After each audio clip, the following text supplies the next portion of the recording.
Funding for this program was also provided by the Corporation for Public Broadcasting and the financial support of viewers like you. Reach for the speed, reach for the whistle, go where the rail may run. Reach for the words, reach for the story, follow the rainbow sun. To a shining time station, where dreams can come true, waiting there for you.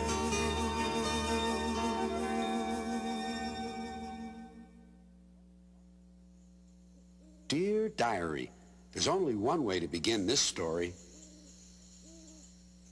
Once upon a time, because it was Founders Day, the day when we celebrate the history of Shining Time Station, I was up bright and early trying to get things ready. I'd shampooed the pigeons and cleaned out the wishing well, and I'd just begun another job. What are you doing, Mr. Conductor? I'm trying to wash this stain off the mural. Can't you just get rid of it with some magic? I don't have that kind of magic on me today, but I do have a star from the wishing well. Isn't this exciting? Everybody's going to be dressed up for Founders Day. I love history. I wish this stain would vanish. I wish I could meet a real cowboy from a long time ago. For just one day. What were you saying, Becky? Oh, I was just thinking. No time to think. There's work to do. First, we have to go outside and wake up the butterflies, or they'll sleep all day. Then we have to water the ink blotter. And I think I saw a cobweb in the tool shed that needs restringing.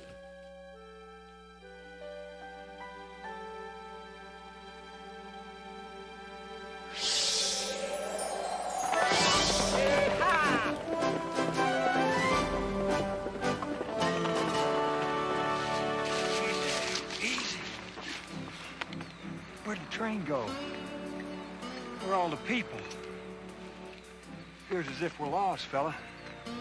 Don't worry, we'll find our way. Come on. Here! I wonder who's going to win the prize for Best Founders Day costume. I'm not gonna win. These clothes make me itch. I don't know about you guys, but I feel like a dope in this costume. Hey, and you look like one, too.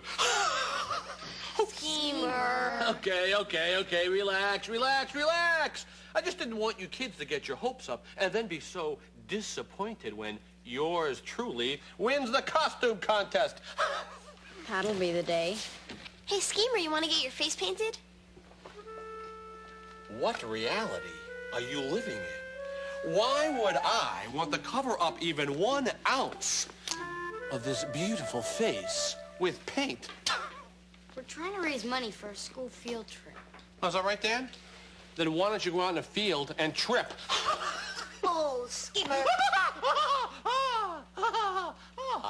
Miss Jones, you almost startled me. Schemer, what are you doing? Posters for the costume contest.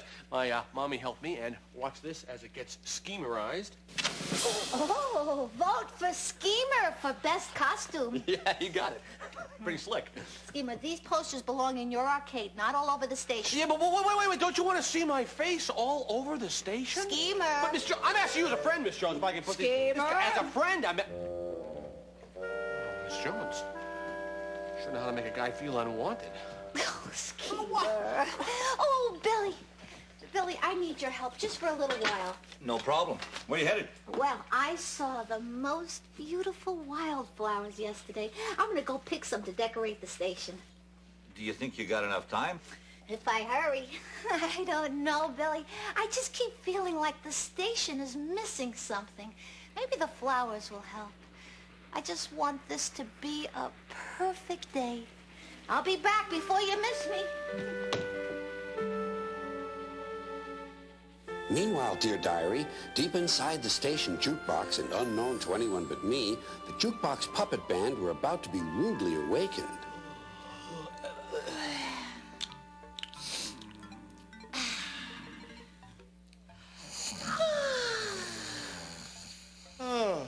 Showbiz, what a life. Performers always sleeping late. bunch of bums! Wakey, people! It's magic time! Curtain up! Light the light! I can't look. Who is it, Rex? Oh, it's all right, Tex. It's only J.J. Silvers, the music manager dude. I heard it's gonna be a big day at Shining Time Station. Lot of traffic, lot of music fans, big box office potential for a certain jukebox band. So I thought I'd drop by and offer some management expertise. Oh, how very kind of you, Mr. Silver. Yeah, solid J.J., my man. Right neighborly. Real friendly-like. Now let's get out there and make some nickels! What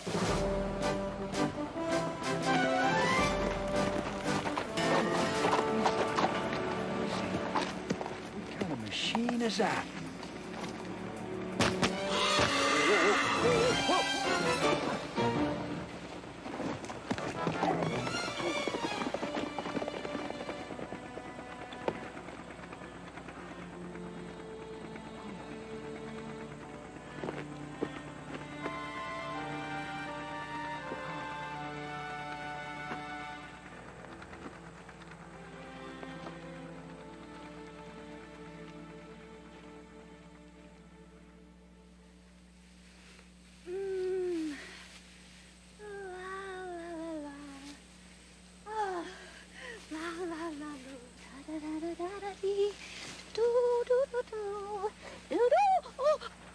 Begging your pardon, ma'am. I wonder if you happen to see a spooked horse hereabouts. Oh, no, I don't believe so. I'm sorry, you look very familiar to me. Have we met? Can't say that we have. My name's Kincaid. Ned Kincaid. Hi, I'm Stacy Jones. Is your arm all right? I must have hurt it when I fell off my horse. Maybe it's just a sprain. Why don't you come back to the station? I'll bandage it up. All right.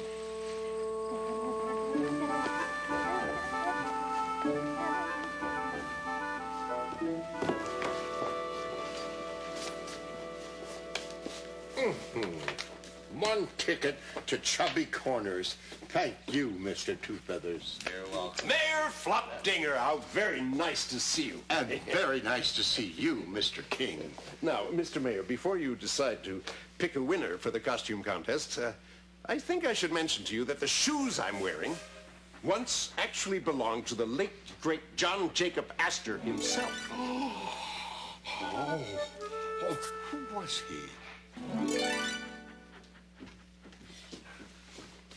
Stacy, I am so glad you're back. Billy, there was an accident. Everything's all right now. Billy, this is Ned Kincaid. Howdy. Pleased to meet you. Stacy, I have to go and check on an old engine that's got a hair trigger's throttle I gotta look at. Sure, Billy. Sure, I can manage.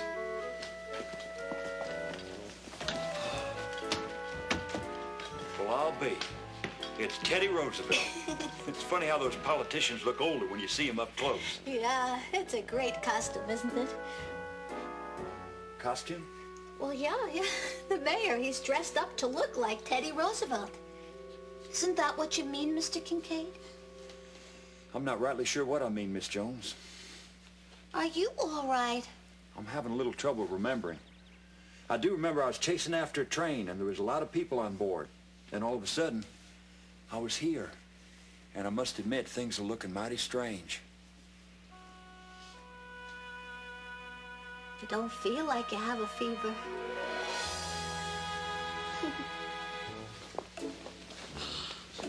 Jeannie, look. What is it, Midge? What is it? Oh, well, pop me out of a toaster and paint my toes red, but I'd say Stacy Jones has herself a boyfriend. Oh, Ginny, you know how I hate to interfere, but I'd do anything, just anything, to help that dear, dear girl find Mr. Right.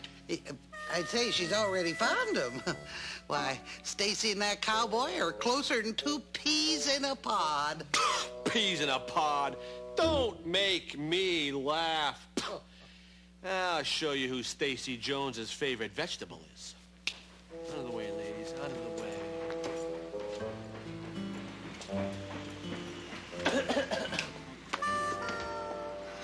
Excuse me, Miss Jones, but would you be kind enough to straighten my tie, as I want to look perfect when I win the contest? Schemer, your tie looks just perfect. Oh, thank you. Have you met Mr. Kincaid?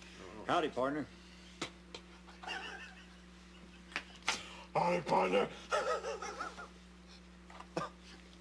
Gee, don't you think you're a little tall to be playing a cowboy, mister? Schemer, what's gotten into you?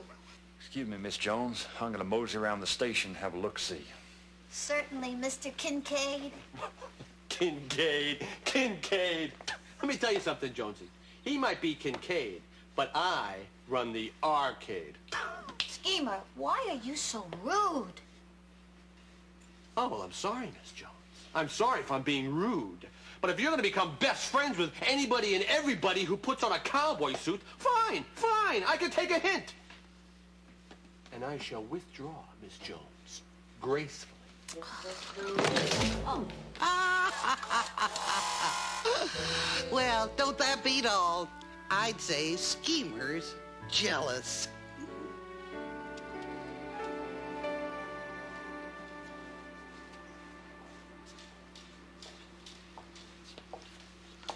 Excuse me, would you like to get your face painted?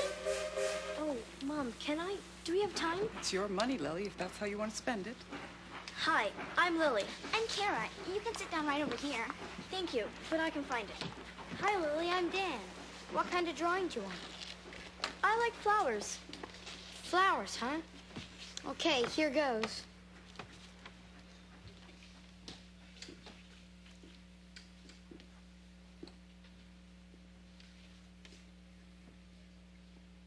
It doesn't look right. Dan, it doesn't feel right either. Maybe this wasn't such a good idea. Dan, Lily, my name is Ned Kincaid. I couldn't help overhearing. You mind if I have a go at it? Well, okay, Ned, but I'd like that, please. Thank you, son. Well, let's just clean this up a bit. There we go. Let's see. You like red? I like red. You have a nice voice, Mr. Kincaid. I'm glad you think so, Lily. I've learned you can know a lot about a person just by listening to the sound of their voice. That's what I call a real cowboy. Are you thinking what I'm thinking, Rex? I am, if you're thinking what I'm thinking, Tex. Well, I know what you're both thinking. I'm thinking it too. Let's play something. Hit it, boys. And a 1 and a 2. Wait! Hold it! What's going on here? Excuse me, but I didn't see any coin dropped in the slot, people! What's in it for us? Sometimes you get the most out of the music you play for free, Mr. Silvers. Hit it, boys!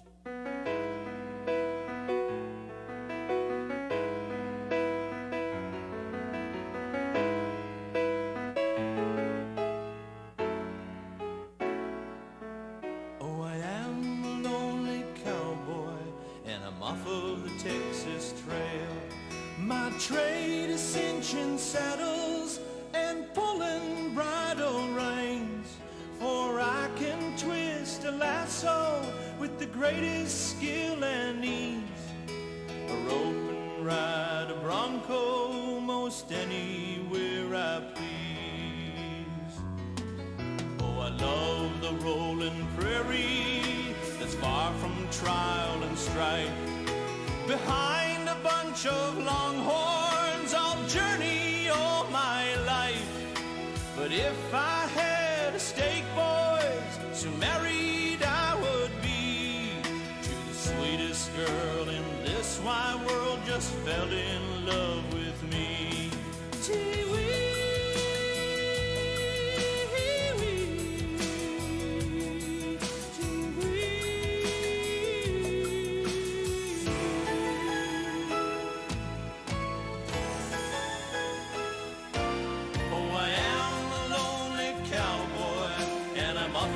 Texas Trail. My trade is cinching saddles and pulling bridle reins, for I can twist a lasso with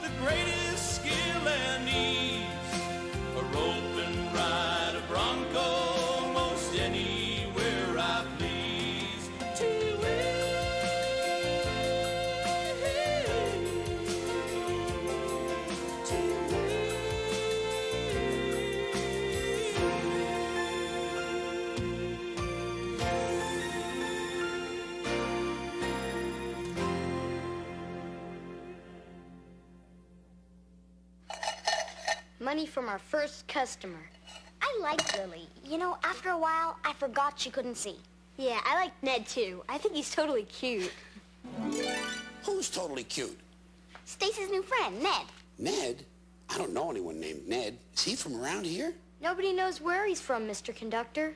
He hurt his arm and Aunt Stacy helped him. Now they're friends. Well, helping someone is a wonderful way to begin a friendship. Look what happened with Rusty, the new engine on the island of Sodor, the one who helped Stepney. Wait a minute. Who's Rusty? Who's Stepney? Well, I thought you'd never ask. So you see, if Rusty hadn't saved Stepney, he'd still be feeling ignored and all alone. That reminds me of Schemer. Why? Well, Schemer feels like Stacy's ignoring him because of her new friend. I see. So where is this new friend? That's him, Ned. He looks very familiar. Oh, dear. Oh, dearie, dearie me. But how? The wishing star. Mr. Conductor, is everything all right?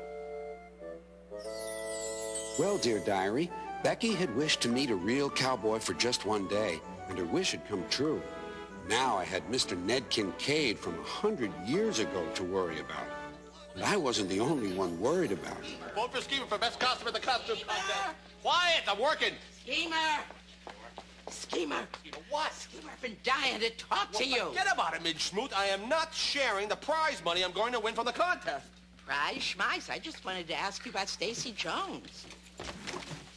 What about her? Well, Schemer, you know how I hate gossip, and I don't like to pry. Yeah. But I did want to know just how serious Stacy is about marrying that fella Ned. Marrying? Stacy Jones is getting married? I knew it. I knew she was in love with him. In love? Stacy Jones in love? With somebody else? Of course. What? Once she's married, she won't be able to come to the station as much, helping folks. That doesn't mean that she's going to stay away altogether, but once she has the baby, or two, maybe she will be so busy. Baby! So who's going to take care of us? She's going to have to do all kinds of things. Who's going to take care of me? She's going to have to take care of everything. Oh, he brought her flowers. How corny can you get flowers from a cowboy? Oh, pipe down, Schemer. What would you know about it? Miss Jones, I went and fetched these for you. Oh, thank you, Mr. Kincaid. How thoughtful. Don't they look sweet together? Yeah. Yeah. Oh, Schemer. What was that you were saying before about prize money? Prize money? Prize? Oh. Here, take a button. Well, I'm sure there are lots of people who'll want to hear about this. You take the button. If Stacy Jones leaves, I'll be all alone. I gotta do something. Aha! Miss Stacy Jones, I presume. It is I, your lover, with a curl in his hair. Schemer. Now, I want you to accept these as a token of my affectations for vous, oui, oui. Schemer, what has ever gotten into you? Do not be alarmed by the bugs. Do not be bugged by the bugs. I shall merely commit a bit of an insecticide on them right now. Die, you little bugs. Woohoo! Look, I have a bit of a stuck now, no problem. Woohoo! I thought you could use some help. Hey, pal! Those flowers were brand new 2 weeks ago, you know.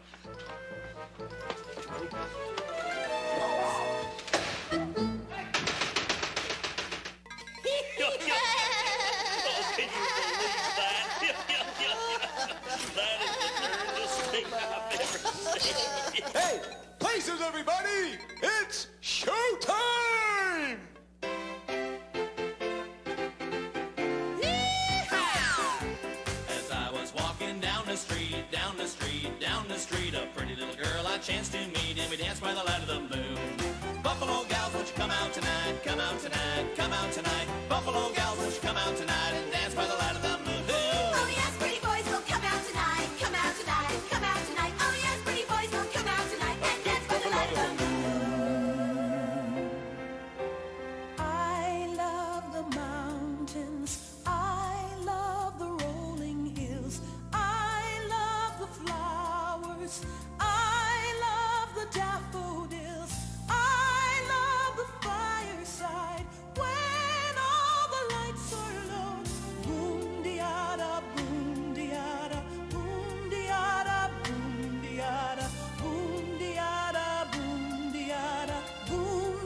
come out tonight, come out tonight, come out tonight. Buffalo gals, won't you come out tonight and dance by the light of the moon? Oh yes, pretty boys, will come out tonight, come out tonight, come out tonight. Oh yes, pretty boys, will come out tonight and dance by the light of the moon. We'll dance by the light of the moon. I mean, what has he got that I haven't got? Well, besides Stacy Jones, that is. Something is wrong here. I'm telling you, something is wrong.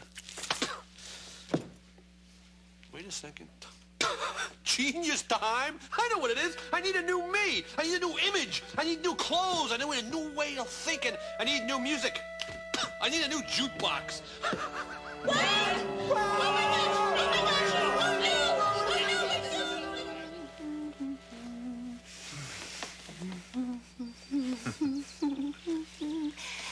Miss Jones? Yes, yes, Mr. Kincaid. Miss Jones, may I call you Stacy? Oh, of course, Mr. Ned. Well, Miss Jones, Stacy, I must say I rightly admire the way you run this train station. I don't think I'd ever meet a woman like you where I'm from. Where are you from, Ned? Do you remember anything? Well, like I said before, all I remember is chasing after this train. And I don't know why I was chasing it. But I do know one thing. What's that, Ned? I must have come here for a reason. A mighty important reason. Do you think you'll stay here, Ned? I must admit there is one particular person who makes me want to stay here. All right, Miss Jones, that's the way we party. Now it's time to be with a real man. Come on, let's boogie, Miss Jones. Let's boogie. Come on, Miss Jones. Hey, watch it, leather boy. Keep your dusty paws off the real party man. Ah, Miss Jones, what do you think of these wild He-Man type threads? Beamer, I have never been so embarrassed in all my life. Beamer, what happened to your jukebox? Miss Jones, who needs an old jukebox? Ha! When you got a swanky guy like me. And speaking about oozing swank, what say you and I give it a whirl and let's see what's shaking.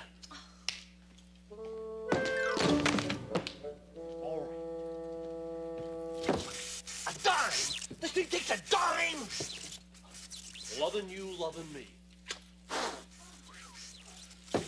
Dime. This is my favorite dime. This is my only dime. Yeah, it's done.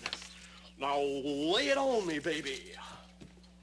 What's new, Pussycat? Whoa! What's new, Pussycat? Whoa!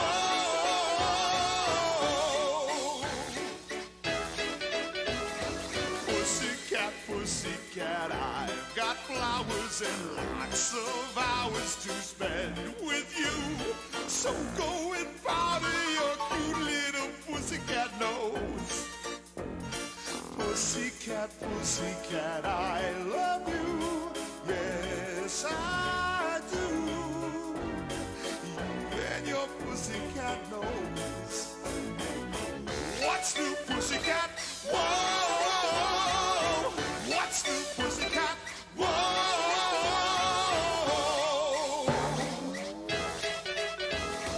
Pussycat, Pussycat, you're so thrilling and I'm so willing to care for you. So go and pick up your big little pussycat eyes. Pussycat, Pussycat, I love you. Yes, I do. You and your pussycat eyes. You and your pussycat nose. Pussycat, I love you.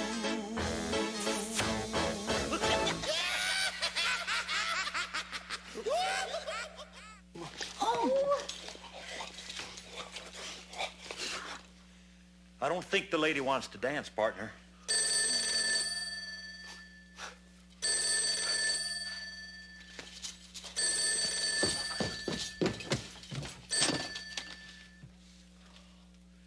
Hello, it's the wealthy and desirable schemer speaking. Speak to me. Schemer! J.J. Silver's here, personal manager to the stars. Hello? Hello? Hello? Hello, yeah, so what? There are laws, Mr. Schemer. You can't treat us like this. No. You can't just throw us away and ignore us. He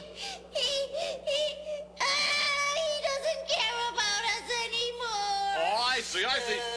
You're a secret admirer of Schemer. I'll give him back the nickels. I swear, man. Listen, what do you want? You want nickels? You can have nickels. Talk to me. Put an offer on the table. Trust me, I'll take anything. You'll take anything, huh? Well, how's about a guy hanging up on you? Don't hang up. Don't get on the phone. No, please don't.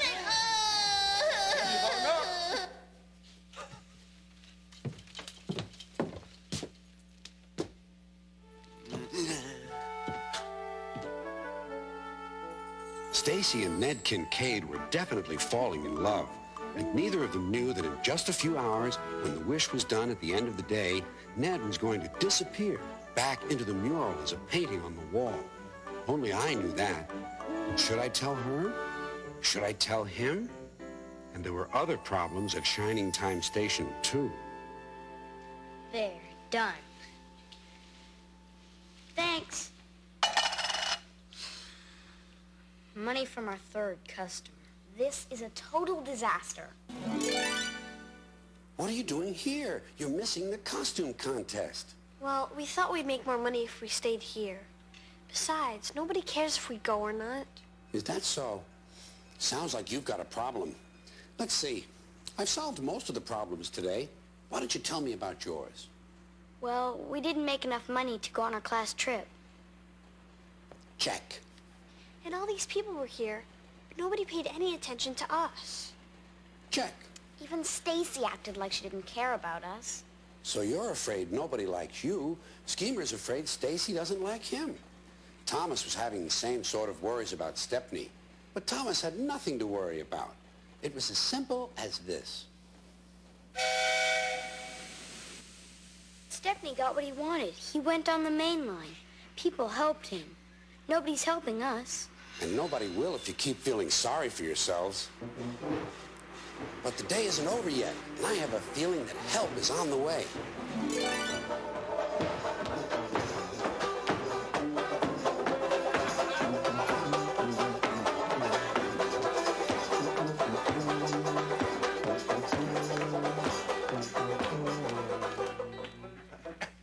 Mr. Mayor, about the contest.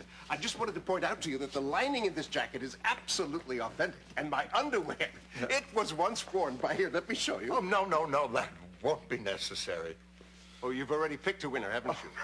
Yes, I have. And I think it's going to be a very, very popular winner. And I didn't take into consideration any politics, sir. Oh, perish the thought, Your Honor. Fellow Shining Timers. Yes, all right. Before we embark on the annual Founders Day train ride, it behooves me, to announce the winner of the annual contest costume. No. Now, just one moment, please, here. Well, anyway, the winner, who looks like a real live cowboy. Oh my, yes, huh? The winner is Mr. Ned Kincaid. That figures. Excuse me? I don't think this station is big enough for the both of us, Kincaid.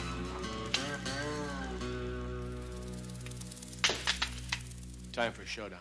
I don't rightly take your meaning, Pilgrim. I hope you're smiling when you call me Pilgrim.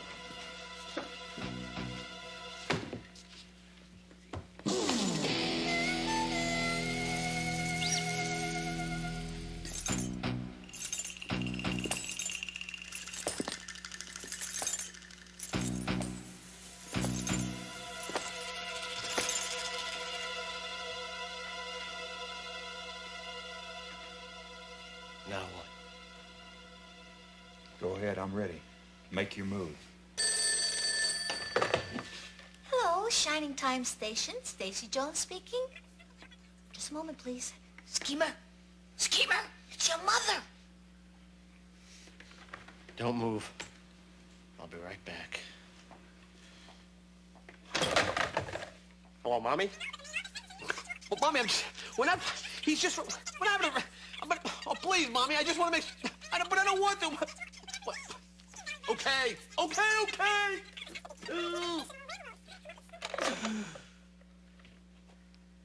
My mommy says we have to make up. What do you say we just shake all of this? No hard feelings?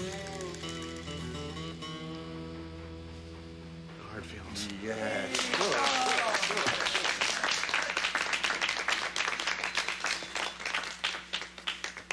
Ladies and gentlemen, speaking in my now official capacity as authentic runner-up in the costume contest, it is nevertheless my great pleasure to welcome you all aboard the annual Founders Day Celebration Train Ride.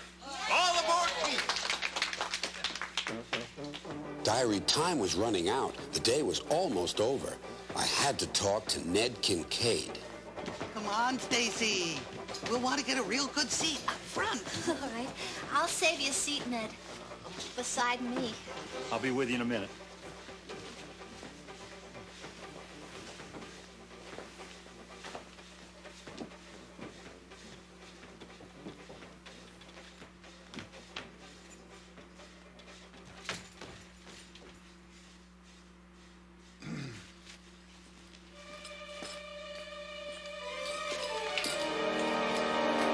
Mr. Kincaid! Howdy. Who's that? Down here, Ned. Well, I'll be. I hope I didn't spook you, Ned.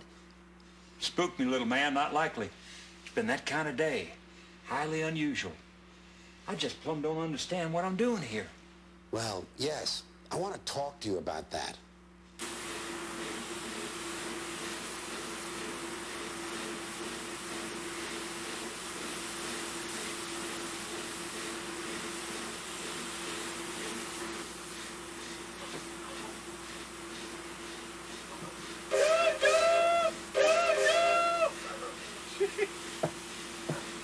You know, the only people that anyone likes around here are cowboys and engineers. And I bet that I could be an engineer.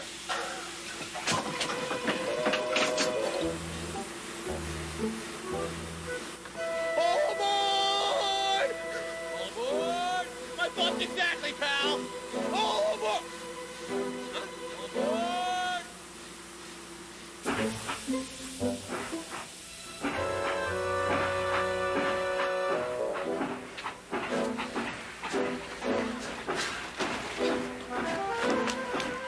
Schemer? Yeah. Who's driving the train? What do you mean, who's driving the train? Who do you think's driving the train? Billy Two Feathers. He's the engineer. I mean, if anybody should know that, it should be you. After all, you are Billy Two Feathers.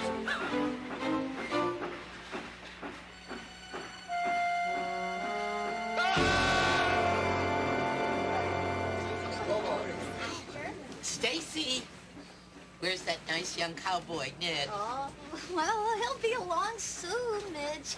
He must have gotten on the wrong car. Oh, Dad, pull your arm in now. Come on, we're moving. That's very dangerous. Sorry, I was waving to Billy. Honey, that's impossible. Billy is driving the train. No, he was back there waving away like crazy. Well, then who? Who's driving the train, Aunt Stacy? Oh! So you're telling me it was magic? Magic that brought me here for a day? That's right, Ned. Becky made a wish and it came true. You're it. Well, I'll have to tell Stacy once that train gets back. The train won't be back until after sunset, Ned. By that time, you'll be gone. Well, I'll write her a note then. Though I was never much of a one for writing.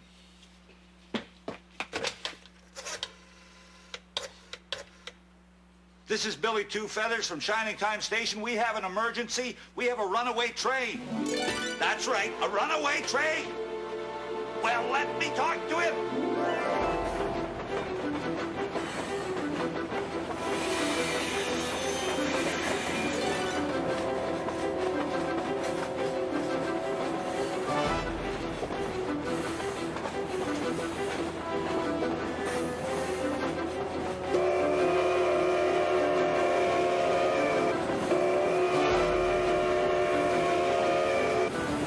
On behalf of all the good citizens and voters on this train, I demand to know what is going on here. This is no way to run a railroad. Speaking as superintendent of this railroad, I would like to assure everyone that everything is absolutely under control. Miss Jones! Yes, Mr. King. Do something! Oh, yes, Mr. King. Everyone, please. Please sit down. Miss Jones, what's going on? Well, we're having a problem with the engine. Where's Mr. Kincaid? He'll help us. I don't know where he is, sweetheart. I wish I knew.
Bye, Mr. Kincaid.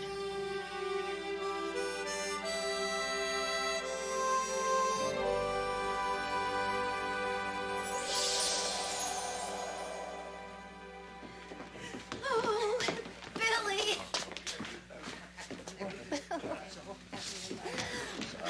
Stacy, someone found this a couple of miles up the track.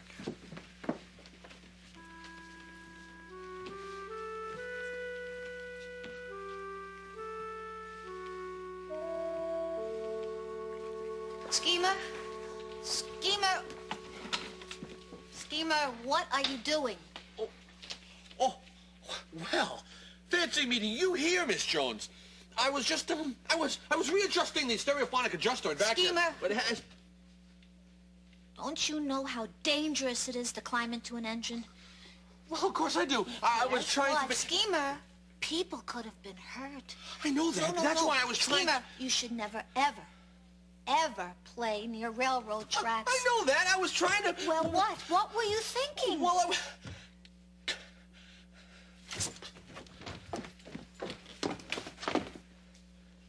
It is just that you have been paying so much attention to that Mr. Kincaid guy that I thought that maybe if I got a new jukebox, or maybe if I learned to drive a train, that maybe you would pay attention to me, and maybe that you would like me again. Oh, Schemer. Oh, I do like you. Oh, not because you learned to drive a train or you have a new jukebox, because I know you. Because we're friends. Really? Really?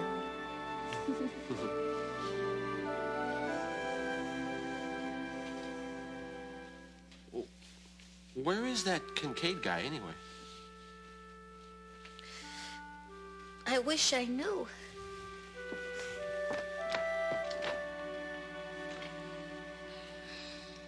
Maybe someone will give us the money. Forget it, Becky. We're not going on the field trip. Schemer. Oh! Yes, Mr. Mayor, Mr. Mayor. Schemer, after I gave Mr. Kincaid his prize money, he gave it right back to me and said I should give it to you, that you would know what to do with it. Huh. Takes all kinds to make a world.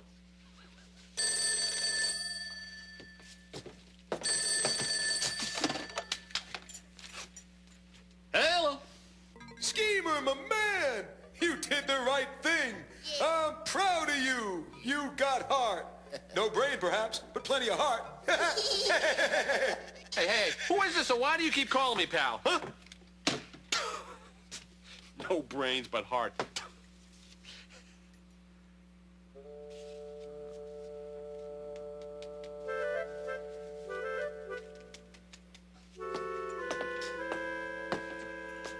Attention, you children-type people. Yours truly has recently come into some money. Not a lot of money for a big-wheeling business tycoon such as myself. Actually, it's just a mere pittance. Nonetheless, I would like you children to have this money for your field trip. So, here it is. Please take it. Please take it out of my hands before I change my mind. I ask you one more time to please take the money away from Schemer before I change my mind. There, thank you, and yes, I am an incredible human being. Wow, thanks. This is no, we can go on a trip. All right. Stacy, I can stick around if you want some company. Oh, thank you, Billy. That's all right. You go on home now. I'll lock up. All right. Good night, Stacy. Good night, Billy.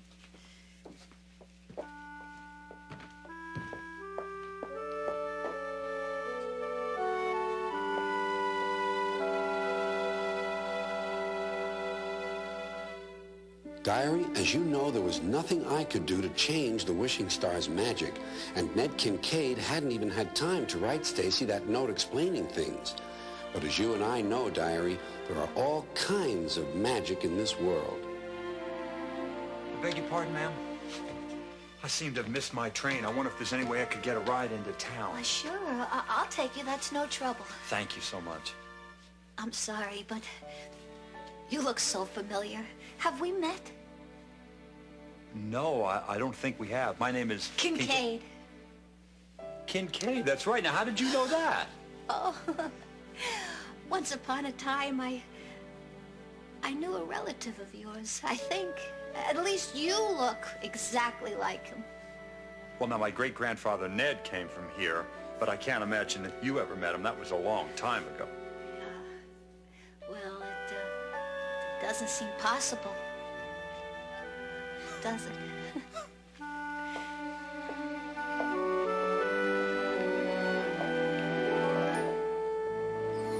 Diary, I think there's a good chance that Stacy and everybody else is going to live happily ever after. Good night.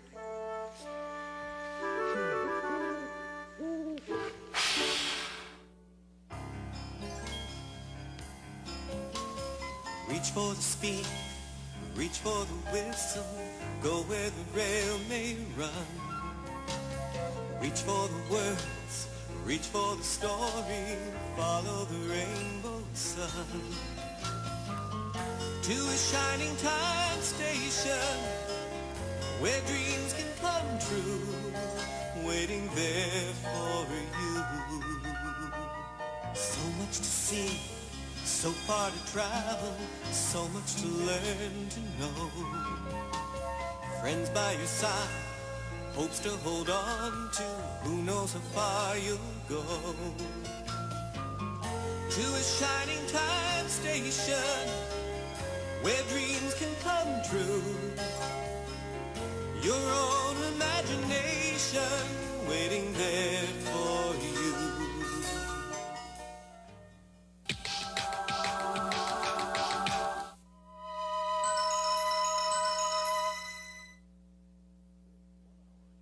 This 1-hour Shining Time Station family special was made possible in part by an underwriting grant from Amtrak, America's passenger railroad. Funding for this program was also provided by the Corporation for Public Broadcasting and the financial support of viewers like you. Tick-tock, tick-tock, tick-tock. It's time! Waiting there for... Stay tuned. Shining Time Station is next. Funding for this program was also provided by the Corporation for Public Broadcasting and the financial support of viewers like you. Reach for the speed, reach for the whistle, go where the rail may run. Reach for the words, reach for the story, follow the rainbow sun. To a shining time station, where dreams can come true, waiting there for you.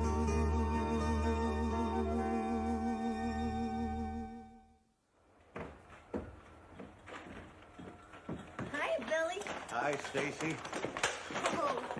Oh, Billy, slow down now. Kit's train won't be here for another 10 minutes. Oh, I know, Stacy. But I gotta get everything ready. I mean, it's not every day that my nephew comes to visit. How old is he? Oh, he's about 12. Last time I saw him, he was about, this big. Did I tell you about his father? Yes, I'm sorry. Well, ever since his father died, Kit's been getting into, trouble and run away from home, that sort of thing. And this is sort of a second chance, this visit, I'm sure he's going to enjoy seeing his uncle. So what else is in the bag?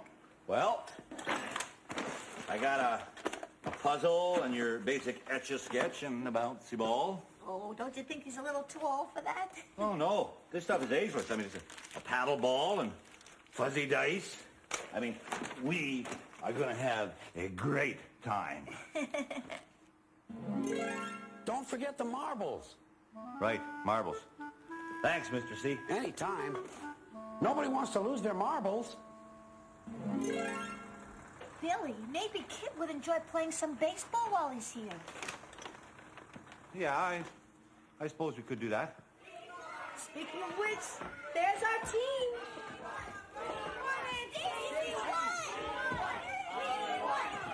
No autograph, please. No autograph, please. No autograph, please. Oh, you really won. Miss Jones, it is impossible for us to lose, what with the geniusness of my coaching mind. Now, Schemy, get your champ of a coach some food. Sure, Uncle. I mean, yes, sir. Champ coach, sir. Yeah, dismissed. Little Schemy. I remember him when he was just a chip off the old schemer. This is so wonderful. I want to get us all a treat to celebrate. Not so fast. They still have to beat one more team. One more team. One more team. Bring them on! We'll wipe the field with them. Are you kidding me? We are so good right now, we could beat ourselves. Now, who is this chump of a team that we are going to defeat? The Snarlyville Slashers. Hell, the Snarlyville. Snarlyville! Snarlyville Slashers! The Snarlyville! Take it easy, Schemer, take it easy. They're just a team. They're not any better than you. Well, Yes, it's true, too. Yes. Of course they're not any better than me. Of course they're not. What am I thinking? Of course we're going to beat them. We're going to go running around, scoring so many runs, we're going to get dizzy. That's what we're going to do. You know what we're going to do? You're gonna what? Luke's Sledge Bolt. The big coach of the Strawberryville Slashers. You know what we're going to do? We're going to find ourselves a bench right over here is what we're going to do. Good bench. And then we're going to stay on this bench in a little tiny ball rolled up until Halloween. Goodbye. Schemer, well, what's the matter with you? What's the matter with me? You're not afraid of him, are you? Schemer, the town's honor is riding on this. You're just as good as they are. Of course I'm just as good as they are. Exactly, and you tell him that. I will. Yes. Come on, Schemer, come on. No, Felix! Felix, no! Felix, no! Please, I don't want to. I don't want. What do you want? Easy, Sledge Bolt, easy, please. Schemer has something to say to you. And you better listen. Go ahead and tell him, Schemer. Come on. Tell me what?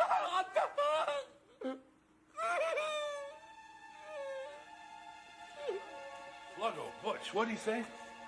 What's the matter with him? Schemer, what's the matter with you? Schemer?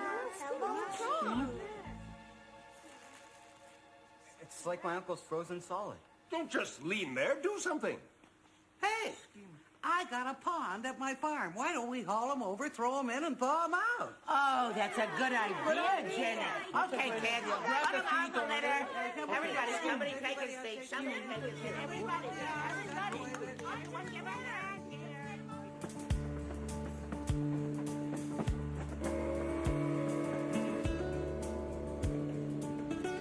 Next stop, Shining Time Station. Next stop, Shining Time Station.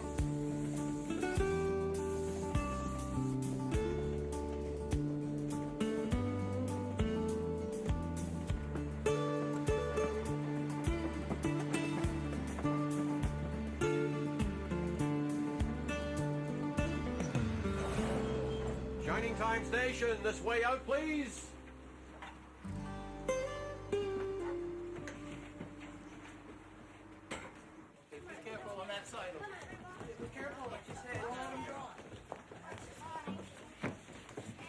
Don't you worry. We'll be back.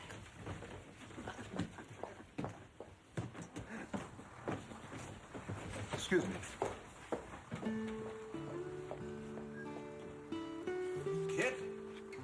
Kid, is that you?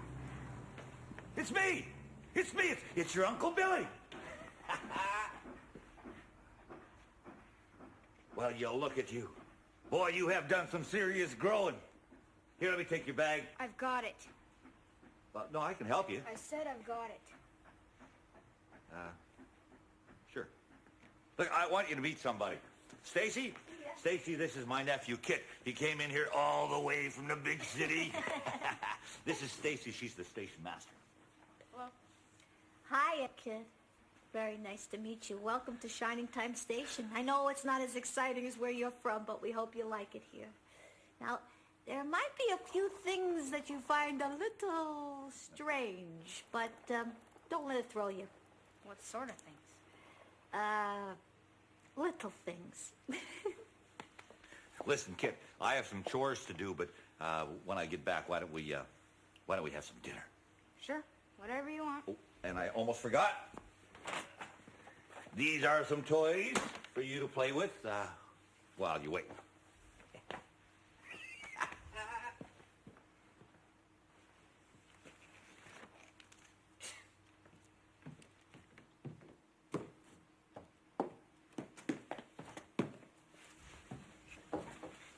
Hey, put that stuff back! We're just looking. What's the big deal? Whose are these? Put them on. Sorry, gee. What's his problem? I guess when you live in the big city, you don't let people look at your stuff. You're a kid, huh? Yeah. My name's Becky. Hi. Hi. How long are you gonna stay here? A couple weeks, I guess. Hello. Oh, hi, Mr. Conductor. Let me guess. Billy's nephew is not your new best friend. Don't go too much by first impressions. People can surprise you. Well, what do you say we put our minds on something else? You mean a story? Oh, it's better than one story. It's a story about a story. Wait, I'll go get Becky. Yeah. There are a lot of places you should definitely see. I can show you around if you like. Supposed to wait for my uncle. Becky, Mr. Conductor's gonna tell us a story. Come on. No, thank you, Kara. Can't you see Kit and I are having a normal, mature conversation? Come on, I'll show you around the station. Okay. Becky is acting all stuck up. Well, then, it's just us three. Okay. So they really forgot about Grandpuff? That's sad. Yeah. Everyone forgot how much they loved him. Well, the story of Grandpuff isn't over yet. And the story of someone else who has also been forgotten is about to begin. Like who? If I told you who he was, he wouldn't be forgotten. And you'll never know who he is until you find him.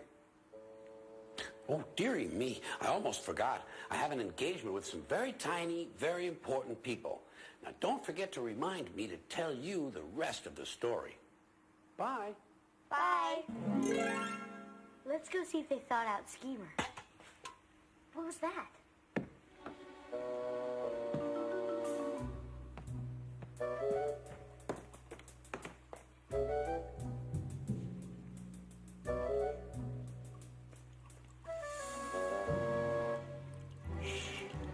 Spooky, spooky. He's probably trying to steal something. Ah!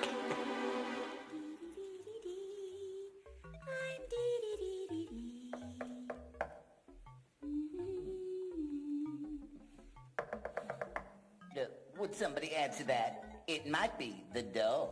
Answer the door, Rex. Well, why don't you, Tex? Would somebody please answer the door? Fine, I'll do it then.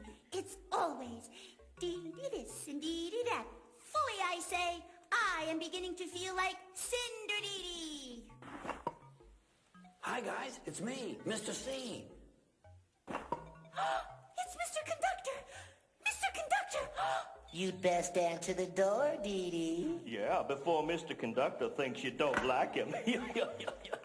Why, Mr. Conductor, how nice of you to visit me in my loneliness.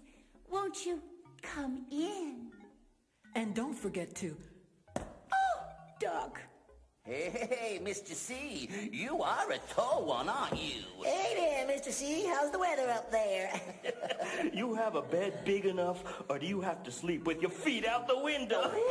Tex, Rex, Mr. Conductor didn't come here to talk about how tall he is. Just how tall are you?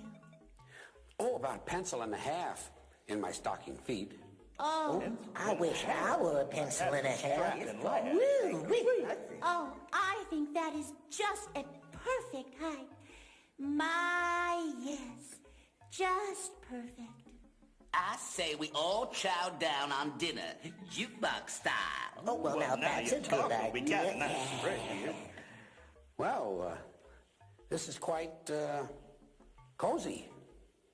Tell me, do you have to worry about cats chasing you? It's funny you should mention that. A cat was chasing me just last week. Oh, man. What did you do? The only thing I could do. I started barking like a dog and scared the cat away. Oh, that's using your head. He does impressions, too. Yeah. My, what a hero. That girl's got it bad. Yeah, and that ain't good. It's great. Yeah. Huh? While she's all lovey-dovey with Mr. C, I can eat her toast.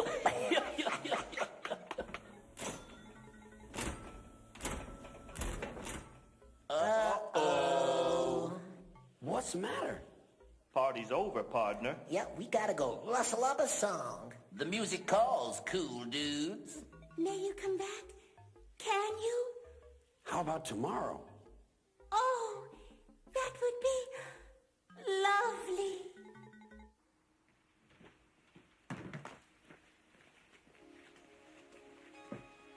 Wow, who's that guy?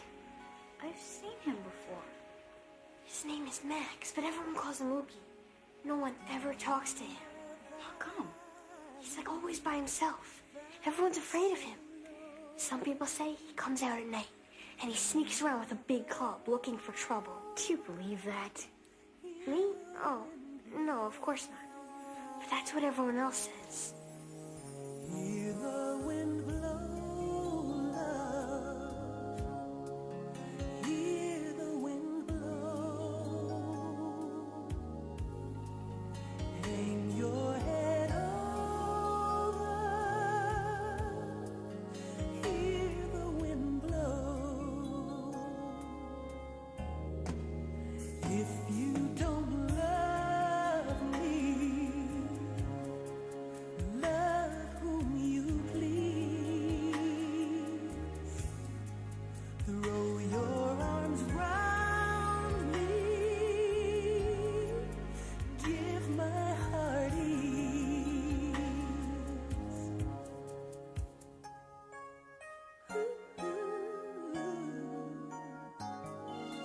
Give my heart ease, love. Give my heart ease. Throw your arms round me. Give my heart ease. Roses love sunshine. Violets love dew. Angels in heaven know I love you. Down in the valley so low, hang your head over, hear the wind blow. Hang your head over, hear the wind blow. Hey, Kid. Hey, Stacy. Yes. Have you seen Kit? Yeah, he was just here talking to Becky. Aw. He didn't even open them.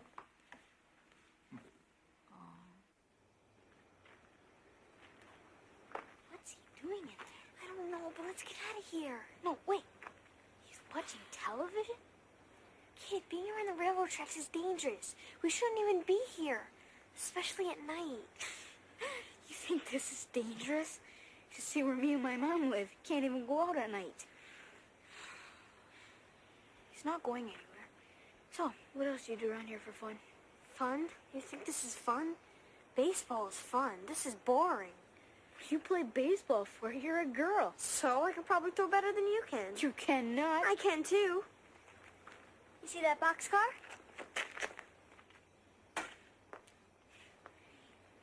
You see the next one?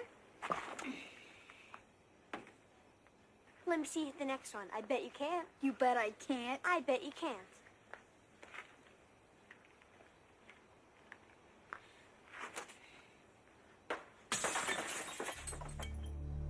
My uncle's gonna kill me. Let's get out of here. I'm not gonna run away. We gotta go. I can't get in trouble again. Come on, run.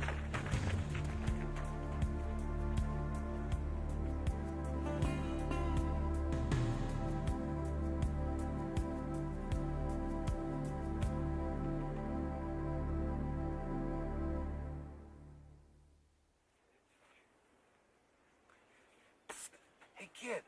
Hmm? Yeah, you. Come here. You want to make some money? Yeah, sure. I love making money. I love talking about money, and I love spending money, and money and money and Knock it off! I'll give you a nickel for every ball you drop during a game. You want me to cheat for money? Pipe down, kid. You want the whole town to hear? Okay, listen to me. Jimmy Dolan is sick today, so I need you to play left field, okay? You understand that? You know how to play left field? You do? All right, let me explain the game to you. Wait, don't go away. Hey, don't go away. Hey, nobody wants that schemer! You never walk in this town again! Yeah. Hey, Schemer. Ah, How about letting Billy's nephew play? what, that new kid? No, new kids are always trouble. But, well, considering the circumstances, All right, I'll give him a look. Hey, Kit! Hey, Kit, come on, you can play. Me? Go ahead, kid. I'll be rooting for you. Okay. You didn't tell anyone about last night, did you? No. I still think we shouldn't have run away. Running is easy when you don't get caught. All right, kid. Show me what you got.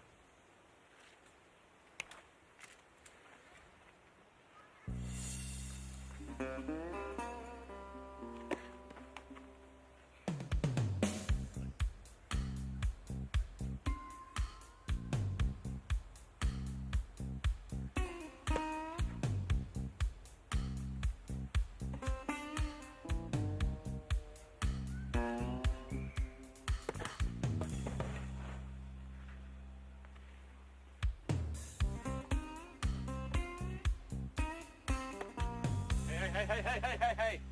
Let me see that bat. Well, there's no holes in it. Hey, I think you want to go back to little league. Or maybe take up golf. The ball doesn't move in golf. No, I don't think. Kid? I know I stink. Well, you got a lot of power in that swing. Besides, it's just a practice, and baseball is hard. Baseball's boring. You just think that now. Here. Look, I have to ask you a question. Somebody threw a rock through the window of the signal house. Do you know anything about that? No. Well, I think you do. Look, you can think whatever you want. I gotta go. Kid. Kid, wait.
I don't know where he went. I looked everywhere for him. Oh, Mr. Conductor, everyone is looking for Kit. Could you help find him? All right. Where should we look? Right there. Oh, Kit. Honey, where have you been? Your uncle has been so worried about you. What for? I can take care of myself. Mr. Two Feathers, I think I'll let you handle this. I'd like to have a word with you. In the workshop.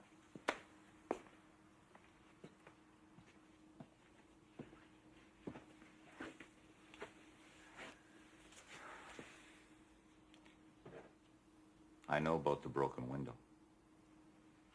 I know it was an accident, but you lied to me. I didn't want you to get angry and send me away. I'm not angry. I'm sorry. Look, I'm a little new at this myself. But we have to have some rules. Okay? If you have a problem, I want you to come to me with your problem. And you have to tell me the truth. Deal? Deal.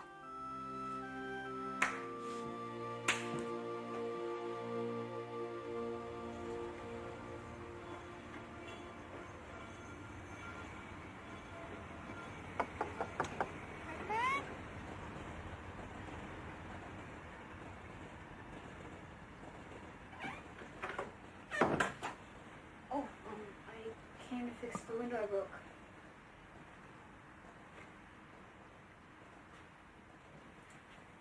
Got a heck of an arm, kid. Did you say something? I said you got a heck of an arm. Don't mind the voice, it's rusty. I don't talk to people much. Then why are you talking to me? I thought you ought to hear what I have to say. Can I ask you a question? Sure. Why do you have all those TV sets with the sound turned off? The sound doesn't tell me anything. Then how do you know what's going on? I watch their faces. Their faces? When I look at a batter's face, I know what he's feeling. I can tell if he believes in himself. I know if he's going to hit the ball or strike out. Television doesn't talk about feelings and faces. Those voices have no passion. Here, put this bat over there and then finish the window.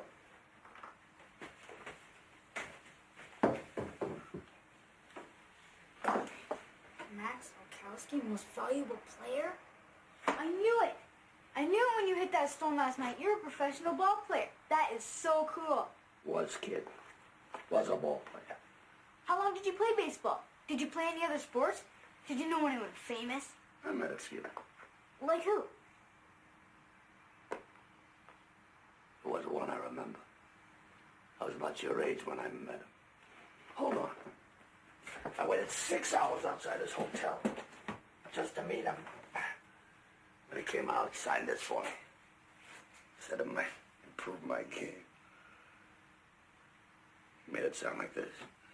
There was magic in this baseball. Here, kid. Maybe some of that magic will rub off on you. Jim Thorpe? Yeah. Who is he? Ask your father, he'll tell you. I can't. My father's dead. Sorry to hear that. Where'd the bat get to? Throw that. So I'm telling you to bring it back. Sure. I want a wide stance from you, okay?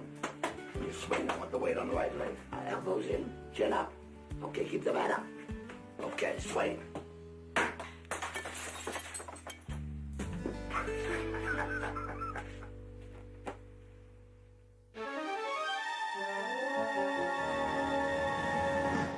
Vandalism. Can you imagine that? Right in our own backyard. You know, I can't understand why anyone would deface public property. What happened? Somebody spray painted all over the baseball scoreboard. Are you sure? This is a new low for our valley. Who would do such an awful thing?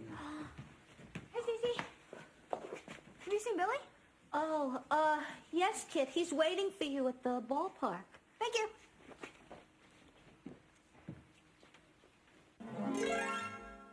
Oh, look who's back. We better hurry up. And talk real fast. Yeah. Good cookies. Pass lemonade. More cookies? Thank you. Good. I'll say. I made them. Really good. Oh,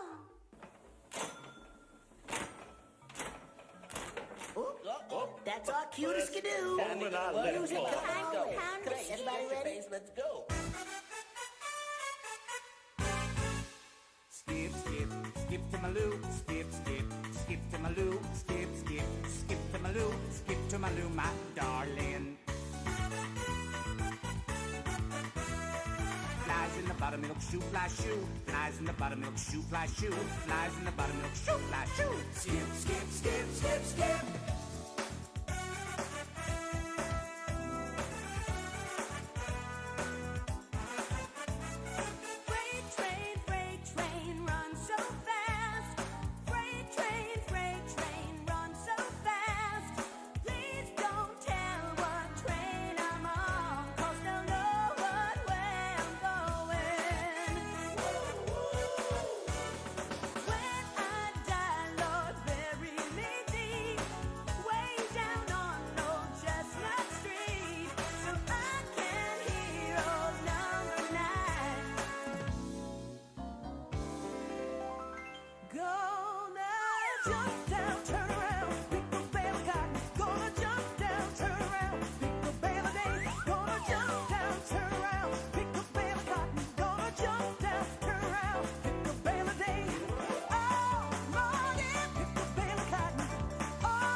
Pick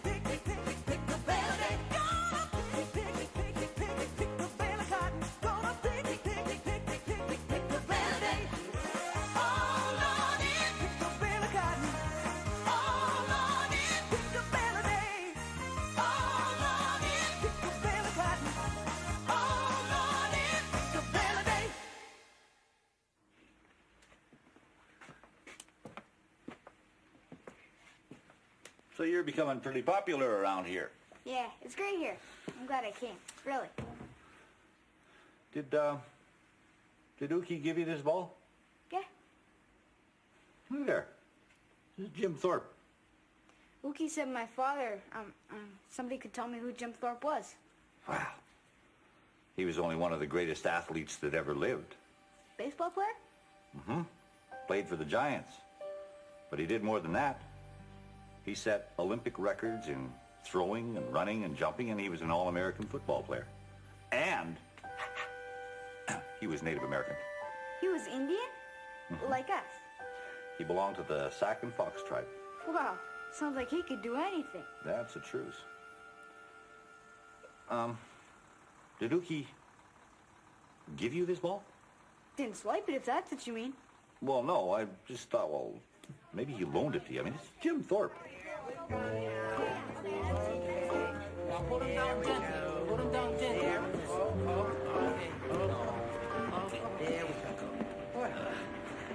Stretch my joints like a banjo string. Is it my imagination or is Schemer getting heavier? Oh, dear.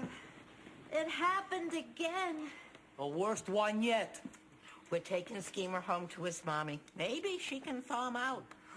Boy, I'd like to give that Coach Sledgebolt a piece of my mind. Yeah. Come on, he's not all that bad. What? Yeah. All I can say is we better win the game. I can't carry Schemer around forever.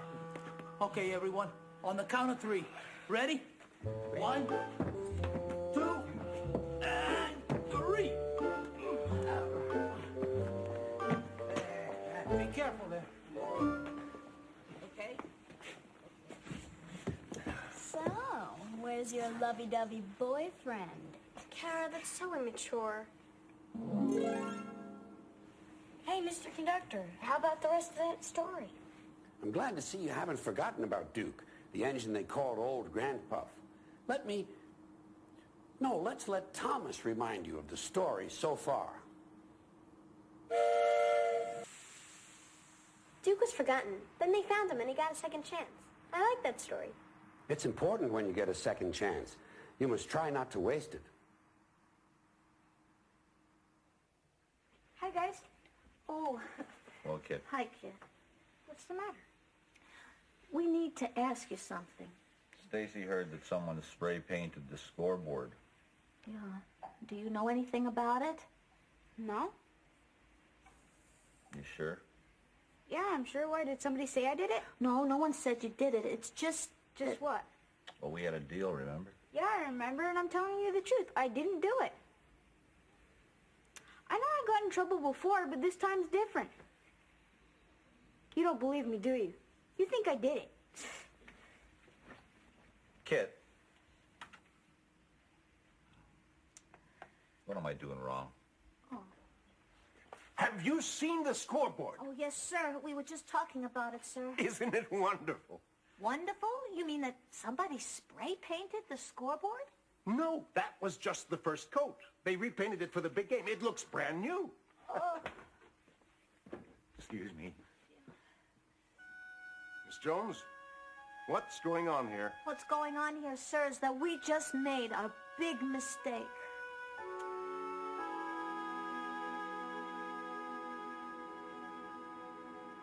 Nobody cares if I'm on the team. Nobody even wants me here. You're gonna run away. You should talk. You're the most valuable player and you quit. No, I didn't quit. I ran away too, just like you're doing. You're like my uncle, you know that? Why is everybody always telling me what to do? It'd be different if my father was still alive. I'm sure that's the truth, kid. But he isn't. You know, even after my father died, I kept looking for him in the stands. I figured if I could just see him sitting there, I'd be able to hit again. So that's why you stopped playing, because your father died? No. I stopped because I was afraid. I was afraid that I lost my timing and couldn't hit anymore. Afraid I'd let my teammates down. So instead of trying to work it out, I took the easy way and ran. That's different. I don't even belong here.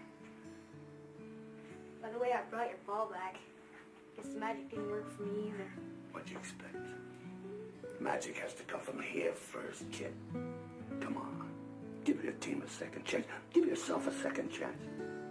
before your chances run out. It's too late. I'm leaving.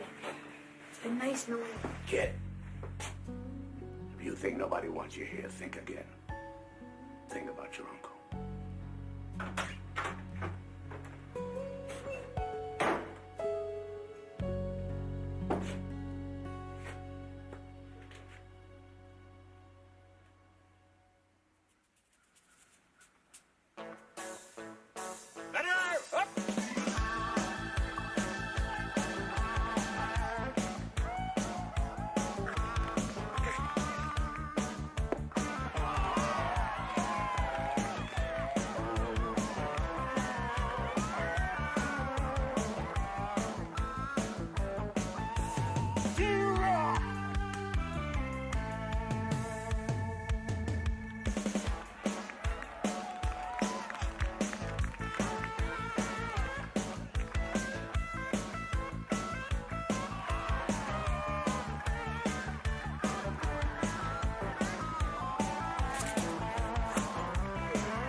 See, your bag is packed.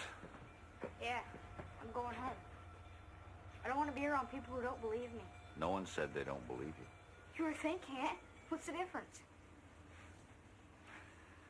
So, every time someone doesn't believe you, you're gonna leave. You know what your father would say? You're not my father. No. No, I'm not your father. But there comes a time when you have to stand and prove yourself. And I think you're old enough to know that now. And you're right. I'm not your father. But I am your friend.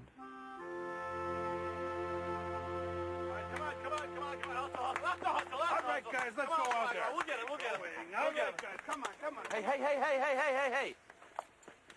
What was that about? What's what about? I mean, what was what about? I'm talking about the fact that the evil coach was just patting you on the back and smiling at you. I didn't do anything. Hey, quit looking at me like that, will you? What did you do?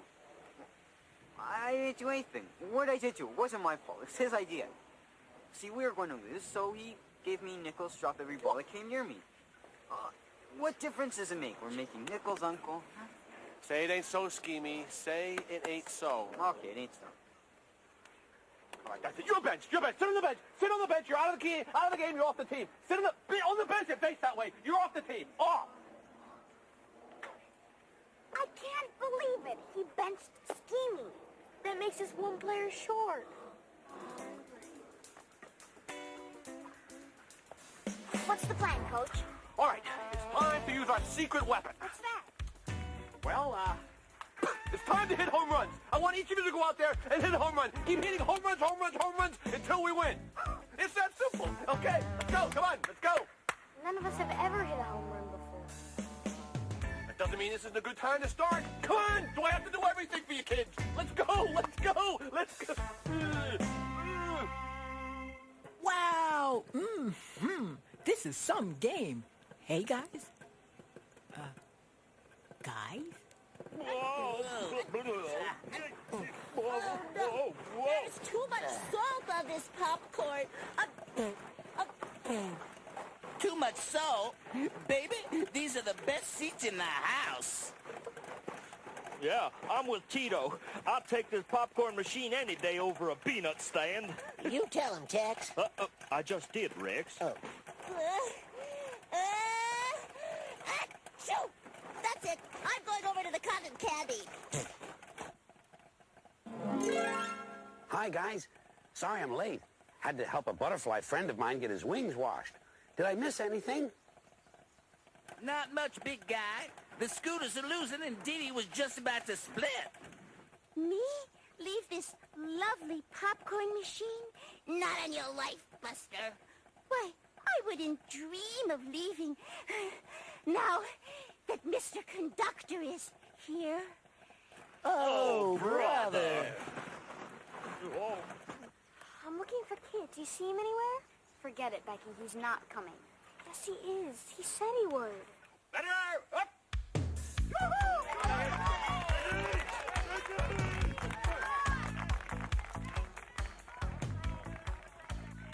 It's Becky. She's at the plate. Oh, strike one. Sorry, don't worry. Oh, strike two. Hey, guys, what do you say we help her out? You know, play a song. Oh, yes. And I bet it would be even better if Mr. Conductor counted it down. Me? Sure. What are we waiting for, big guy? What an honor. All right, let's sing in the same key. And a one, and a two.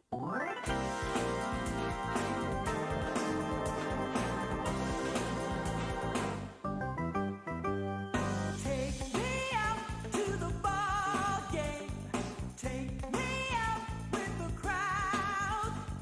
Buy me some peanuts and crackers. I don't care if I ever get back. And it's root for the whole team. If they don't win, it's a shame. For it's 1, 2, 3 strikes, you're out at the old ball.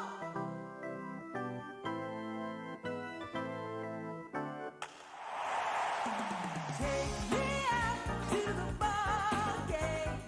Take me out with the crowd. Buy me some peanuts and crackers, yes. I don't care if I ever get back. And it's root for the whole team. If they don't win, it's a shame. For it's 1, 2, 3 strikes, you're out at the old ball game. At the old ball game.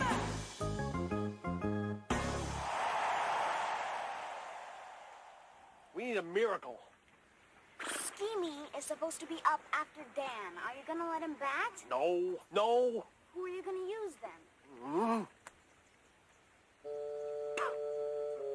Genius time. It's genius time.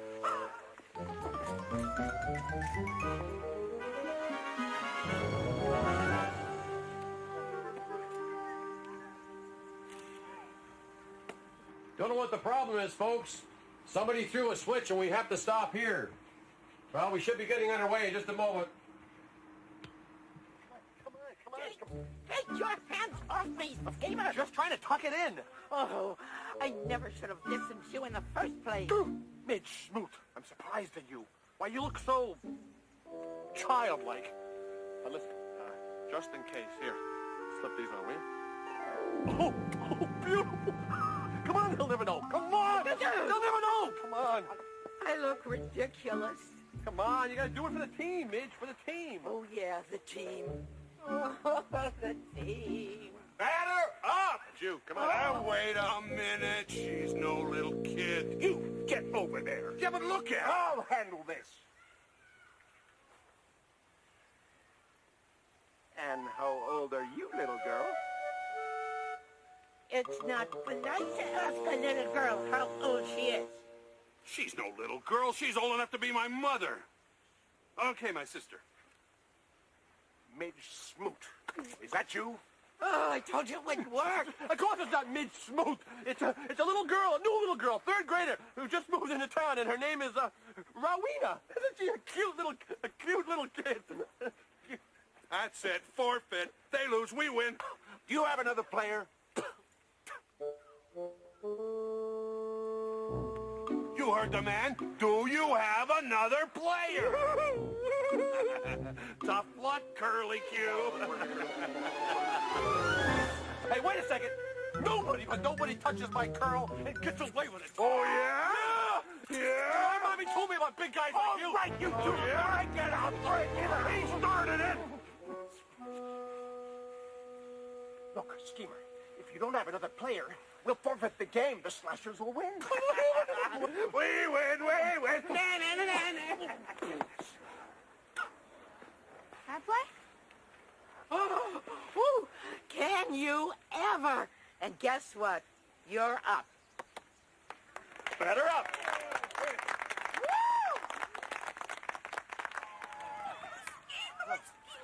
I'm so proud of you, the way you stood up to that bully. Oh, yeah, thanks. That was pretty brave, huh? Yeah. Now, listen. You show them what you really can do and win this game. Right, okay? Miss Jones.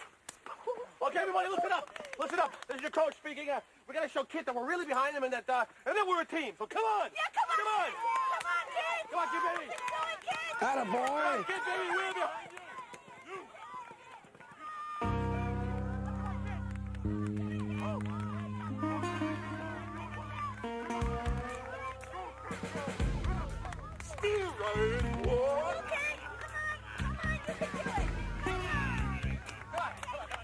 Come on, kid. You can do it.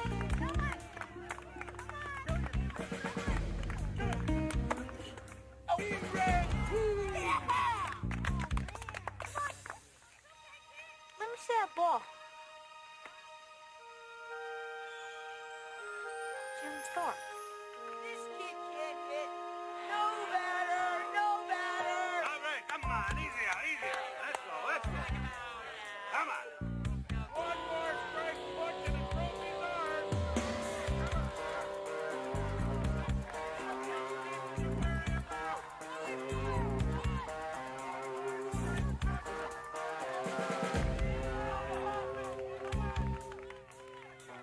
We're counting on you, Kate.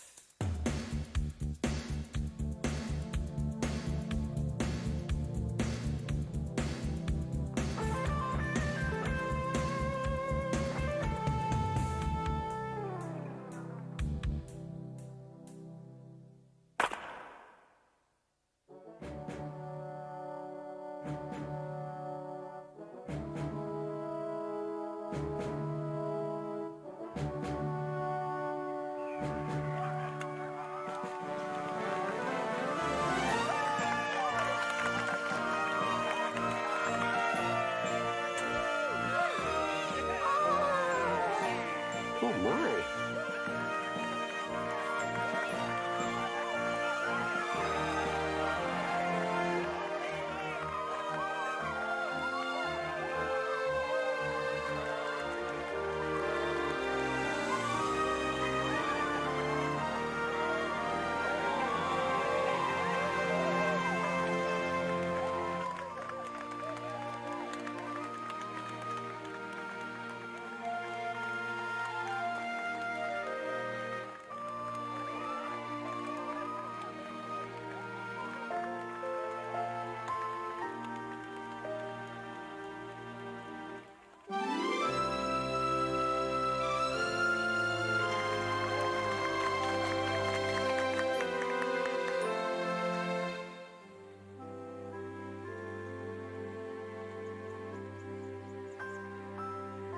Looks like some of that magic rubbed off on you after all.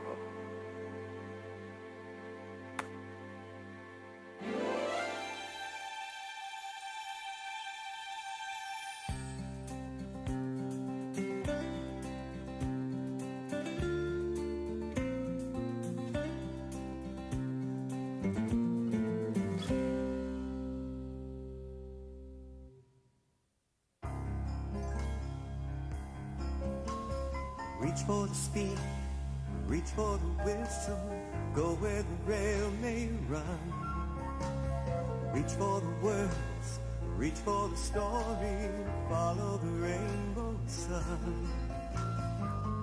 To a shining time station, where dreams can come true, waiting there for you. So much to see, so far to travel, so much to learn to know. Friends by your side, hopes to hold on to, who knows how far you'll go. to a shining time station where dreams can come true. Your own imagination waiting there for you.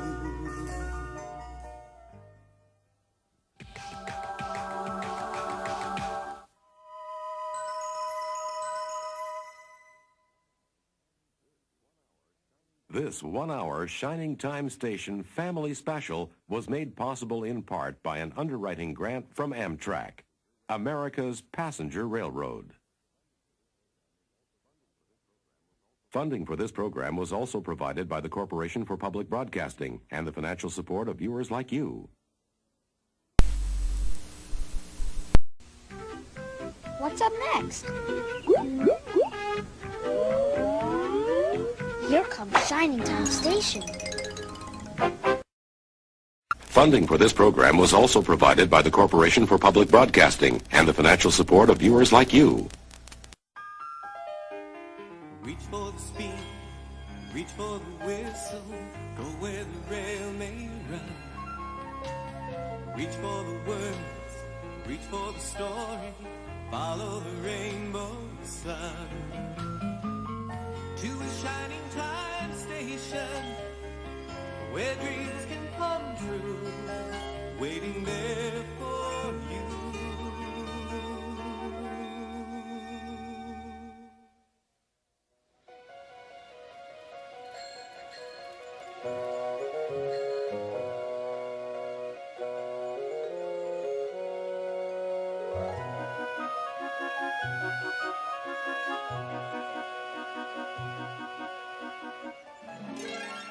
Dear Dan, how is camp?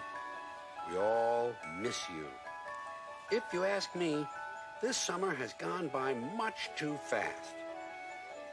It's already time for the annual Engineers Benevolent Association picnic. The planning committee has been hard at work. First things first. First, we have to talk about the soapbox derby race. No, first we have to talk about the refreshments. No, first we have to talk about the silly hat contest. Will you please sit down? All right, we'll have to vote. All in favor of staying seated, say aye.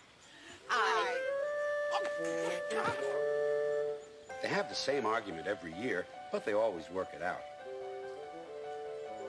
The Soapbox Derby is still the biggest event of the picnic. Becky and Kit are already hard at work. Are you going to ask your Uncle Billy to help you? No, I think I'm going to do it by myself. Me too. I can use this as a break. That'd be perfect. But I'm still missing a wheel. Here's one. No, I mean a steering wheel. That could be a steering wheel. Yeah, you're right. Thanks. There's going to be lots of competition in the race this year. Whoever wins the trophy will have to be really fast. We don't gotta worry about those guys. We are gonna win this race, Schemy. And you know why? We're gonna cheat. That's right, we're gonna cheat like... Shame on you, Schemy. Of course we're not gonna cheat. You're not supposed to cheat at a race. We're simply going to, improve our chances. Behold our secret weapon. Say hello to Rocket Mouse. I got 99 of these hot rod critters running on a flywheel inside here. They run like crazy. Nobody is going to catch this cart. And then you and I, my friend, are going to gulp from the bowl of victory. Our names shall forever fester in glory. Okay. All right, little buddy, join your family. Now, this is a 100-mouse-powered vehicle. Okay, buddy, get behind that wheel. But whatever you do, don't touch the handbrake before you get in there, though. You mean this thing? Yeah, because otherwise the cart will take off. We'll be a big... Come on! Run after that thing! Stop! We'll talk! We'll eat some cheese! Stop! You evil mice! Evil mice! Evil mice!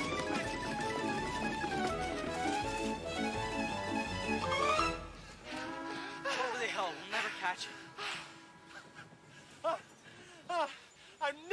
sucking mice again. You just can't trust them. You never put a bunch of rats with diapers on, you hear me? You hear me? Oh, goodness gracious. My time for letter writing is over. I can finish this later. Now it's time to hang the official banner. Heave-ho!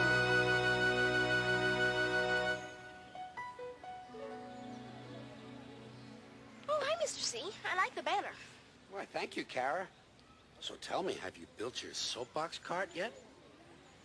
I'm not entering the race this year. I never win. Besides, I want to spend more time on my music. Well, I'll bet your Grandpa Harry will be disappointed. He loves to build things.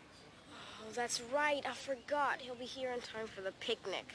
It's nice when relatives come for a visit. It's just that he treats me like a baby sometimes, and I'm not a little kid anymore.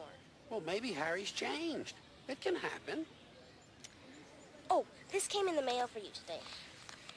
It has no address on it, but I guess it's for you.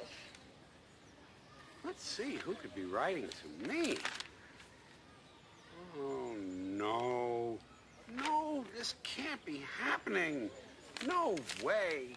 What's the matter? My sister's coming for a visit. You have a sister? Well, I know we had the same parents, and we grew up in the same house. But somewhere along the way, my little sister was raised by laughing hyenas. Little sister? How little is she? Oh, she's grown up now, but you'd never know it. What do you mean? Well, you see how neat and polite I am? Well, she's messy and rude. She got away with everything when we were kids. Like what? One night at dinner, she took off her shoes and socks and put her feet in the mashed potatoes. Ugh. Another time, she took my drawings and made paper airplanes out of them. Well, she was younger then. She wouldn't do that now. Oh, what about the time she threw my favorite mittens in the toilet? Maybe she was just trying to have some fun. She had fun, all right. She laughed about it for weeks. Still, it's nice when relatives come to visit, remember?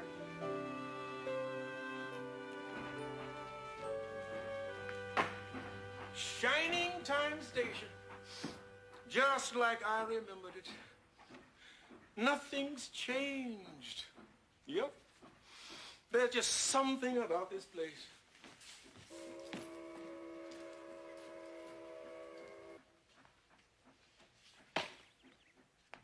Kara? Stacy? Anybody?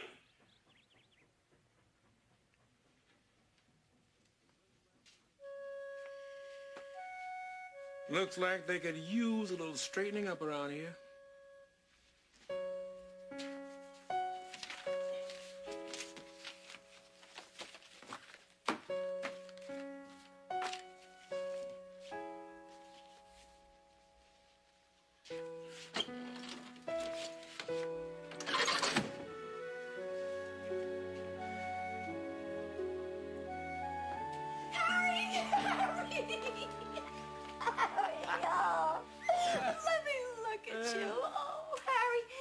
Changed a bit. I had no reason to. Oh, Harry, I'd like you to meet Billy. Billy Two Feathers. He took your old job. Engineer first class. Hello, Billy. Oh, I've heard a lot about you, Harry. You left some mighty big shoes to fill around this place. Thank you, Billy. Oh, so tell me, what you been up to? Well, let's see. It's hard to know where to begin. For one thing... I'll get it. Oh, thank you. I'm planning on rebuilding an entire steam engine. An old favorite of mine. It's for you, Stacy. Oh, excuse me, Harry. Oh, I was just telling Stacy my plans to build an entire steam engine. There's a boiler problem with engine 4. I need you to look at it right away. No problem. Thanks, Harry. Yes, Billy. Yes. Harry, is that you? Yes. Oh, welcome back, old-timer. What have you been doing with yourself? Well, I was just telling Billy about my plans. I'm afraid it'll have to wait, old friend. I have a dozen things to do. What time do you have? I wouldn't know. But what happened to that gold watch that we gave you when you retired? Well, it stopped working. I see. Well, we'll get that fixed for you. Nice talking to you, Harry. Yes. Hey, Harry, how you doing? That's just great. I'll talk to you later. Schemer. Maybe things have changed around here. Well, I could lock up my house and go away for a few days, Or I could lock myself inside my house and hide under the bed. Or I could... Oh, no. It's too late.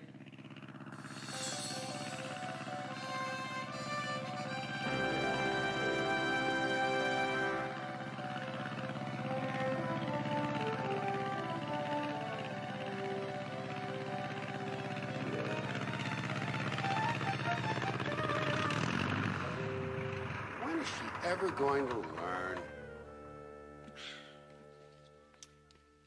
Well, you've got to fly through the sky before you zoom through the room. So, how's my big brother? Oh, well, what do you think of this little baby? She flies like a dream. Sis, how many times have you been told not to fly your planes indoors? And I'll never understand why you can't just take the train like the rest of the family. Oh, don't get started on trains again. Aren't you happy to see me? Sure, I'm happy to see you. But first, I have to tell you a few things about the station. Oh, great. What are you waiting for? Park the plane and show me around.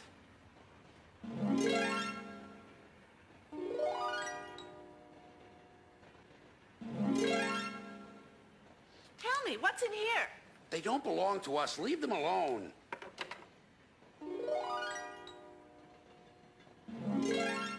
Tell me, what's this? Don't touch that. Tell me where I can sharpen this pencil. I want to send a postcard. Will you please stay put? I can see right now I'm going to have to explain the rules around here to you. And the first rule is you can't just go wandering off whenever you feel like it. Now, where did she go? You should put a washer next to this joint here. Yeah, you're right. Thanks for your help. Mm-hmm. What do you think of mine? Well, build it closer to the ground, and she'll go faster. Oh, okay, I will. Thanks. Hi, Grandpa. Hello, Kara. Oh, my. You've done some growing. My, yes. Well, where's your cart? I don't have one. What? Well, it's good I arrived when I did. We can build one together. Many hands make light work. I've sort of been busy with other things.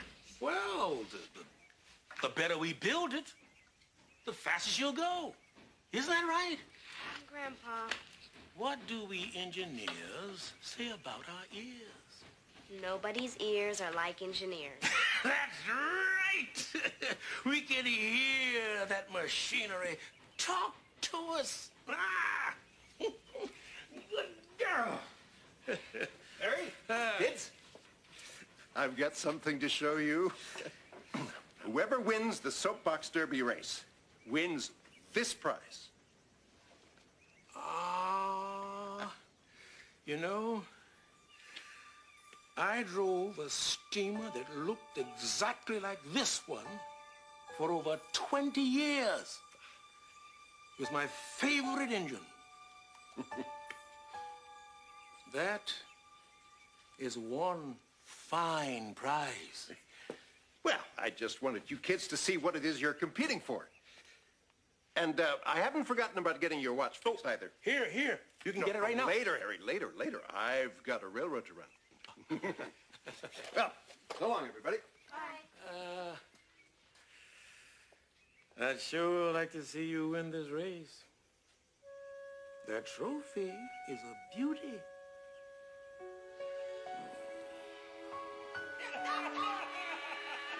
Oh, that's quite a story.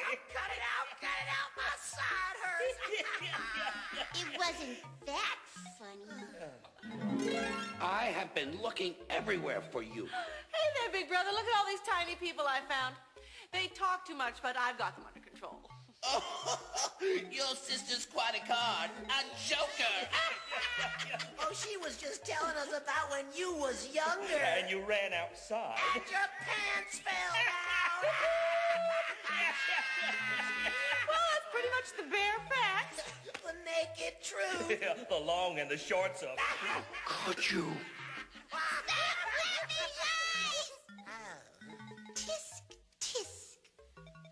Mr. Conductor? You just can't keep still about anything, can you? Oh, lighten up. Don't be such a fusspot. Come on, you've bothered these little people long enough. Are you kidding? I was just about to sing a song with this wild and crazy gang. Oh, I didn't know you could sing. Oh, there's a lot of things you didn't know about me, Big Brother. I'm full of surprises. Oh, Mr. C. Not now, Dee Dee. They're going to let me sing, and I'm going to give them a ride in my plane.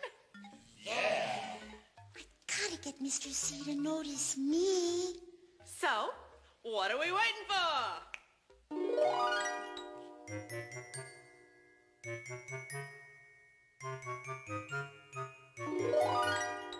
If they could see me now, that little gang of mine, I'm eating fancy chow and drinking fancy wine. I'd like those stumps full of bombs to see for a fact the kind of top drawer, first rate chums I attract. All I can say is, wowie, looky where I am. Tonight I landed, pow, right in a pot of jam. What a setup, holy cow! They'd never believe it if my friends could see me now.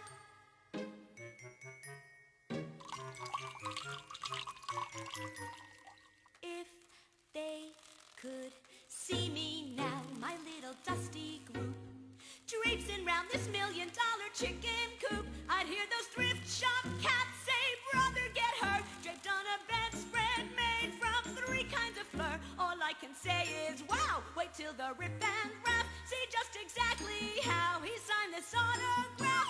What a build-up, holy cow, they'd never believe it if my friends could see me now.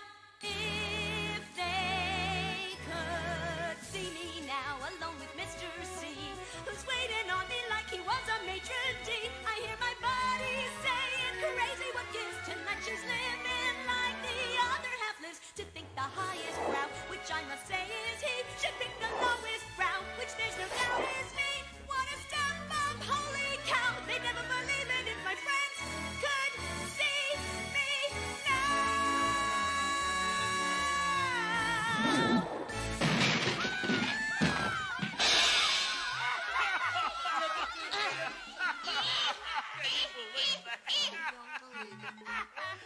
Oh, wowee. You have got some set of pipes on you, Sister C. Yeah, that's some first-class whaling.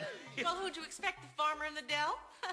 All right, who wants to go on that plane ride? Oh, me some too. Yeah. No, thank you. Sandpaper.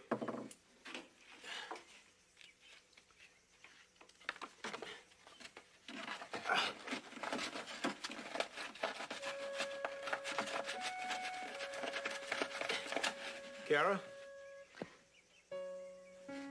Kara?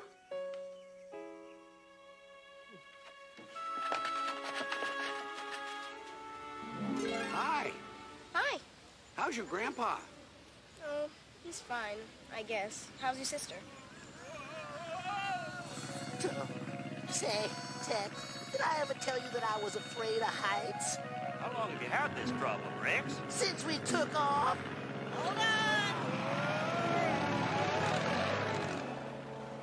My sister's the same as always. She does whatever she wants.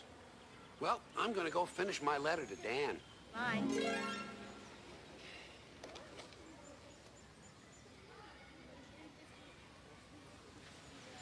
Where have you been?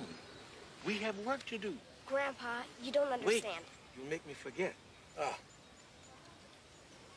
You should always carry one of these in your pocket. It's a cotter pin. This is just in case a wheel comes off or something else happens. It's always good to have an extra one handy. Grandpa, I need to practice my flute. There'll be plenty of time for that later. But I want to do it now. What we have to do now is get ready to win this race. Grandpa, you keep bossing me around. I'm not a little kid anymore. Oh, you're all grown up now. I'm old enough to know what I want to do, and I don't want to be in this race.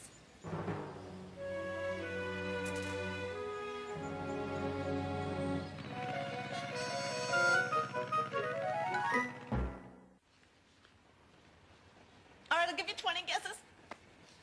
Do you have any idea how late it is? Oh, do you have any idea how early it is? Let's do something fun. No. Now, you've had a long and busy day. I'm not tired. What do you do around here? Do you still tell those Thomas stories? Yes. Okay, tell me a story. A new story. Well, if you really want to hear one. Oh, I do. A good one. And make it exciting. Calm down. And have a monkey in it. Just a second. This is a story about a toad. A break band named Toad.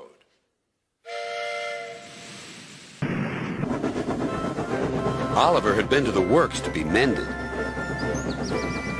Some troublesome cars tricked him, and the Great Western engine fell into the turntable well. Now Oliver was as good as new, but he was still worried about cars. I'd rather not use them, he puffed to himself. But the cars sang songs rude and loud. Scruffy, their leader, led the chorus. Oliver's no use at all, thinks he's very clever, says that he can manage us, that's the best joke ever. When he orders us about with the greatest folly, we just push him down the well. Pop goes Ollie. Thomas, Duck, and Percy were shocked. Be quiet, they ordered. But they couldn't be everywhere, and everywhere they weren't, the cars began again. Oliver's no use at all, thinks he's very clever, says that he can manage us, that's the best joke ever.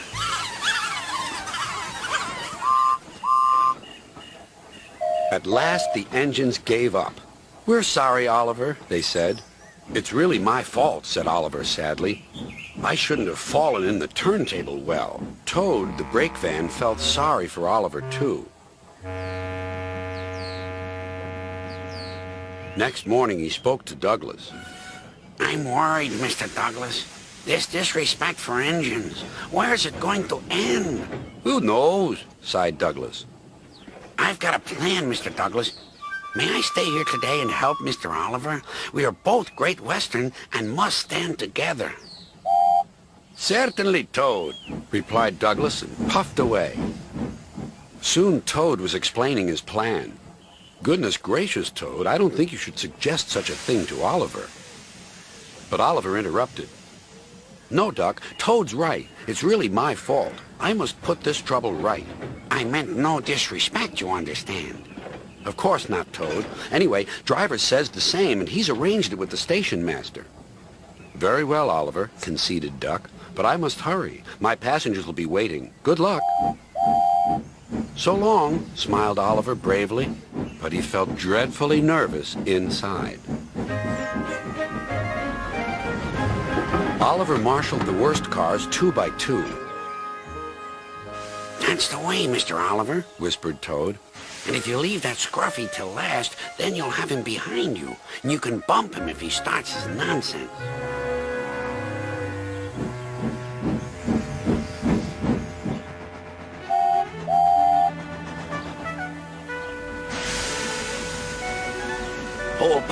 Hold back, whispered Scruffy, and pass the word to the others. The silly cars giggled. But Oliver knew what to do. There was plenty of sand on the rails, and his wheels gripped splendidly. He gave a great heave. Oh! Groaned Scruffy. I don't like this. Go on, yelled Duck. Well done, boy, well done. Oh! Wailed Scruffy. I'm coming apart!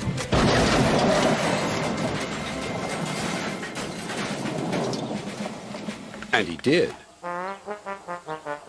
Then there was trouble. Well, Oliver, so you don't know your own strength, is that it? No, sir, said Oliver nervously. Sir Topham Hatt inspected Scruffy. As I thought. Rotten wood, rusty frames. Maybe if we put you back together, you'll earn yourself a better name.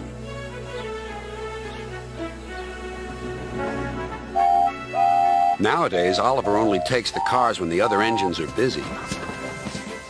But they're always quick to warn each other. Take care with Mr. Oliver. If you play tricks on him, you'll never be the same car again.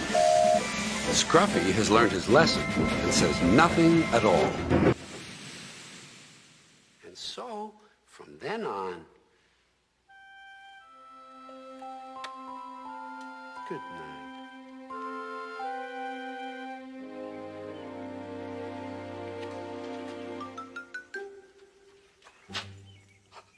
Hey, Schemy, look who I got. Hey, it's Sergeant Arfenbark.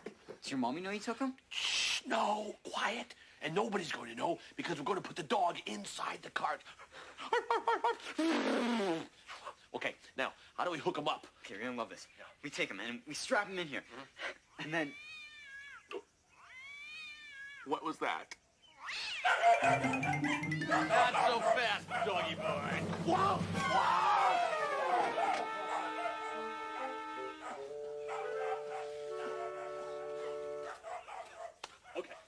Okay, that's it. That is it. That is it. No more Mr. Wonderful Nice Guy who puts his trust in animals and gives them useful employment. That is it. That is it.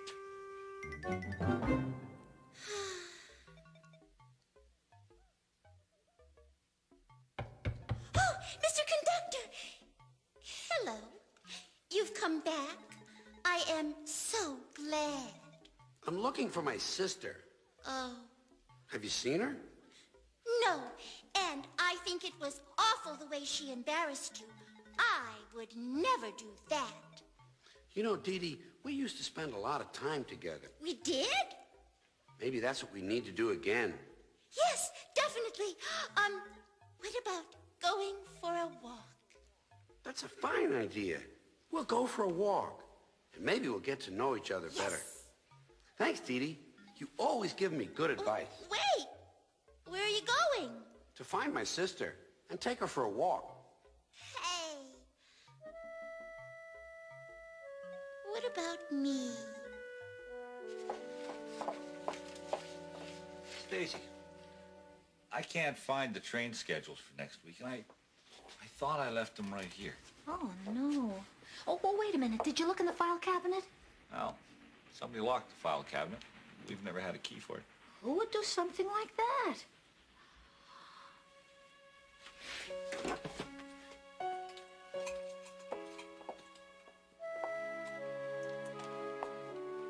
Harry? I was just thinking about you, too. Is this a good time to tell you what I've been doing since I retired? Harry, did you take some papers from Billy's desk? I certainly did. Oh. I put them in the file cabinet. A neat station is an efficient station. That's the way we ran it in my day. Harry. Huh? I know you're just trying to help, but I would appreciate it if you wouldn't touch anything on my desk. There was a time when it was my desk, my workshop. Oh, we know that, Harry. Look, there's a right way and a wrong way to run a railroad. What I did was the right way. You ought to thank me for it. Excuse me, Stacy, I got some work to do. Oh, Billy. What's he upset about? Well, Harry, you know, Billy has his own way of doing things. You know, just the way you had your own way. It's different now. Things have changed since you've been here. Seems like everything's changed since I was here. Everything's changed but me.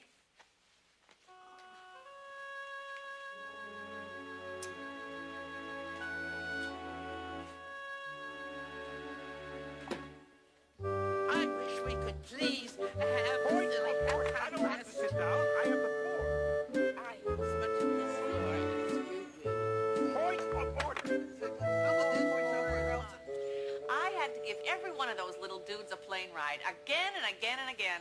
Now I'm ready to have some fun. We are having fun.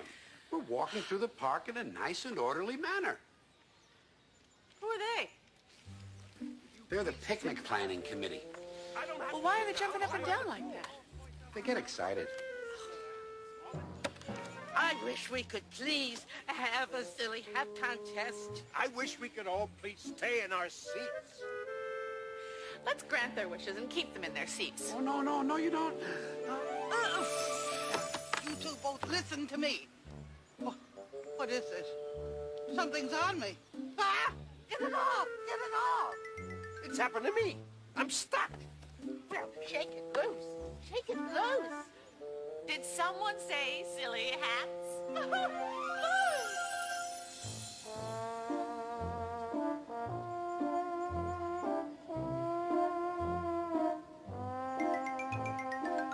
This magic dust is great. Are we having fun yet? No, stop it. Give me back my magic dust. Say pretty please or else. Or else what? You should see yourself. I'd give anything for a camera.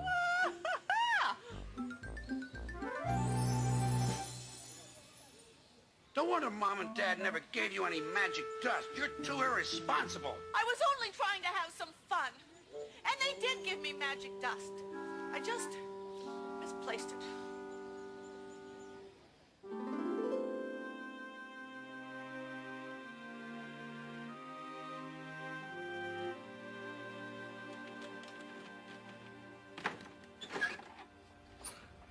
Billy?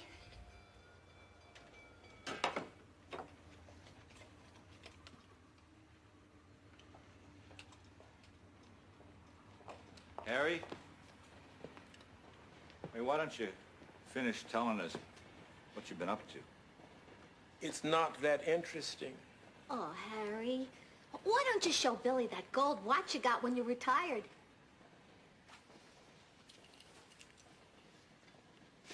It doesn't work. It hasn't worked in a long time. We got to play an old favorite for an old friend.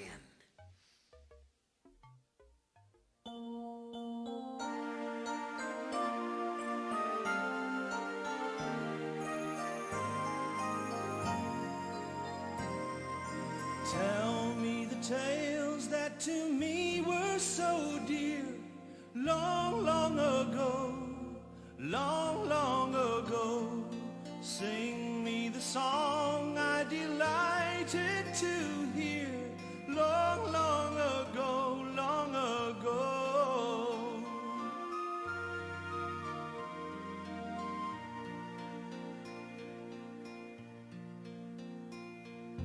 Do you remember the path where we met?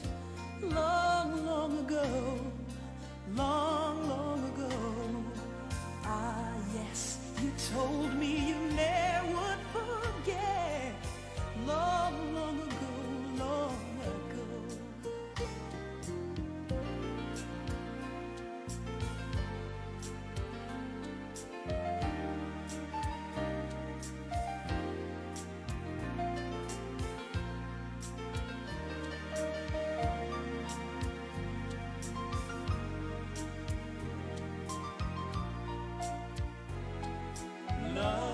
When you spoke, gave a charm to each word.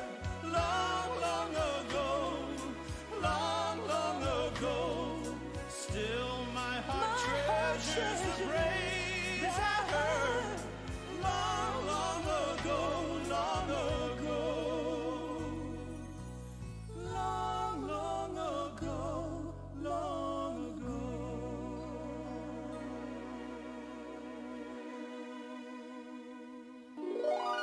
Say there, Sourpuss. Who ordered you off the planet? I beg your pardon? Well, you look like somebody just chucked your last cookie into a mud puddle. Have we met? Say, are you any relation to, oh, never mind. Let's talk about you, Grumpy. I'm only guessing, but I'd say you'd better go with the flow and swing with the thing and jam with the jam and jump with the bump. What exactly does that mean? It means you better stop, look, and listen. That's what we say on the railroad. What's it got to do with me? Well, maybe it's time to stop and listen to what people are trying to tell you. You think so? Do you? I don't think so. I know so. In fact, I give such good advice, I should take some for myself. Thanks, I guess. Don't mention it. And I mean that. I've got a reputation as a screwball to protect.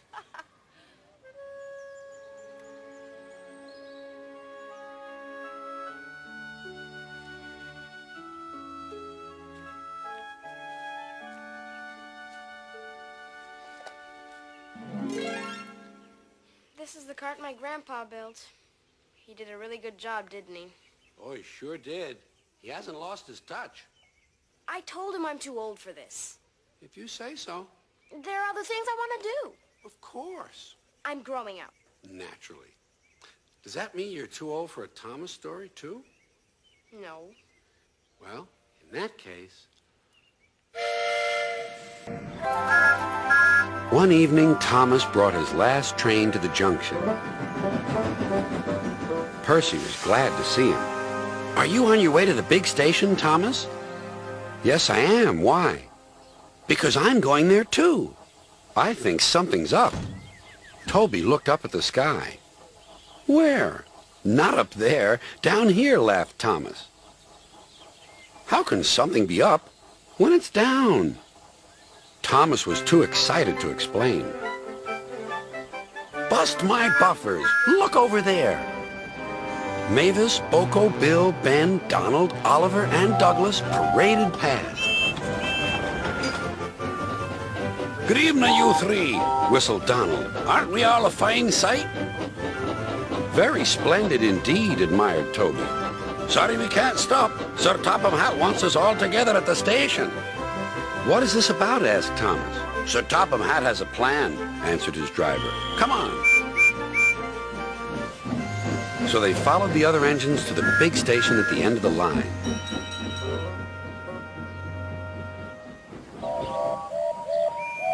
Silence, called Sir Topham Hatt. I have an important letter to read from a little girl who is 5 years old.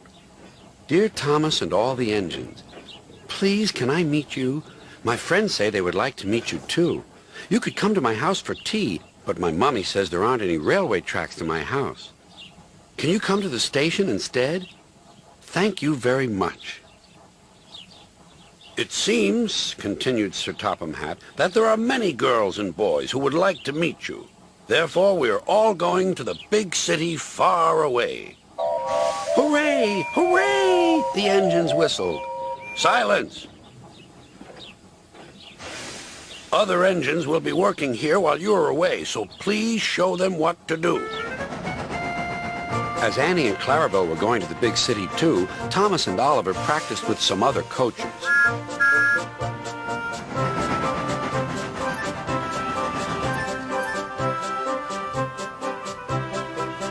Thomas grew more and more excited.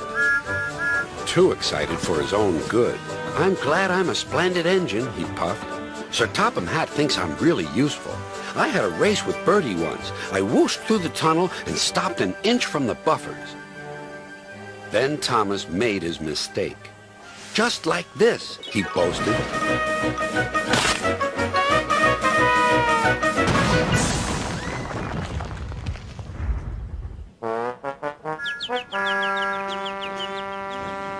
No one was hurt, but Thomas's front was badly bent. They telephoned to Sir Topham Hatt. I'll send up the workmen, he said. But if they can't mend Thomas in time, we'll have to go to the big city without him.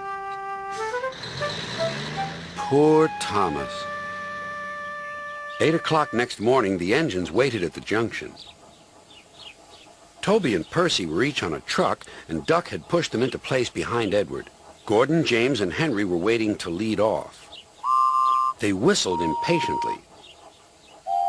Sir Topham Hatt looked at his watch. I'll wait 1 more minute for Thomas, then we have to go.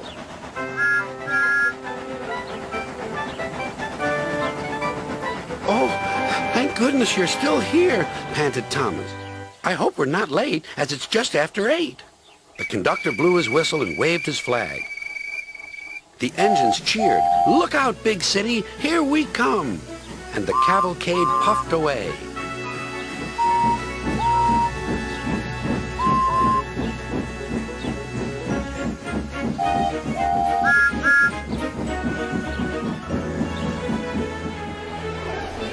Later in the big city, all the engines were lined up in a splendid shed. The children were delighted to meet their friends. I'm glad the little girl wrote to us, whispered Thomas to Percy. Isn't it wonderful what happiness a letter can bring? Mr. Conductor, letters don't always bring happiness. You got a letter from your sister, and you weren't very happy about it. That was different. Maybe you'll be happy to see her after she's been here longer. The only time I'll be happy is when she leaves. And speaking of my sister, I better go find her before she gets in any more trouble. Bye. Bye, Mr. C.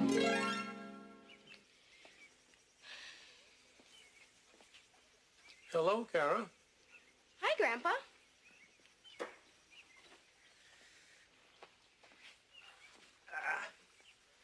I think we should have a little talk. I always thought you wanted to be an engineer. I did. When I was little, I wanted to do everything you did. And you're not little anymore. I'm sorry if I hurt your feelings. I didn't mean to. I've been thinking, and I've decided that whatever you choose to do is fine with me. As long as you know what you want, give it your best shot, and never give up. Even if I don't win the prize? You said you wanted that gold trophy. What I want is what makes you happy. I want you to follow your heart. Maybe you can find someone else to drive the cart. No, I don't think so. Well, it's time for me to go to my music lesson. Thanks, Grandpa.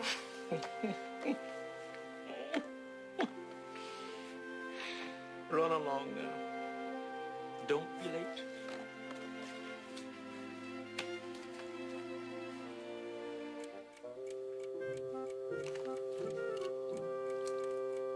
Well, can you believe that? It started ticking again. Where's that sister of mine? She was here. She had a little bag with her. Oh, no. My magic dust. I think she done went to the park. To the park, to the park, to the park, to the park, to the park.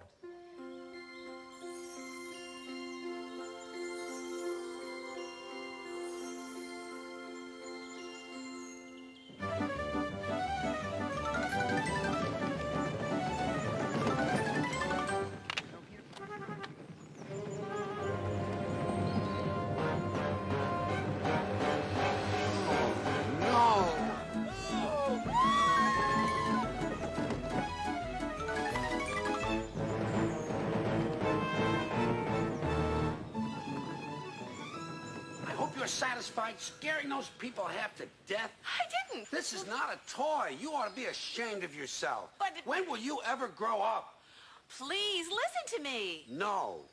I want you to go. I want you to pack your bags and go. But the race is tomorrow. That's all the more reason for you to go. I can just imagine what kind of problems you'll cause at the race.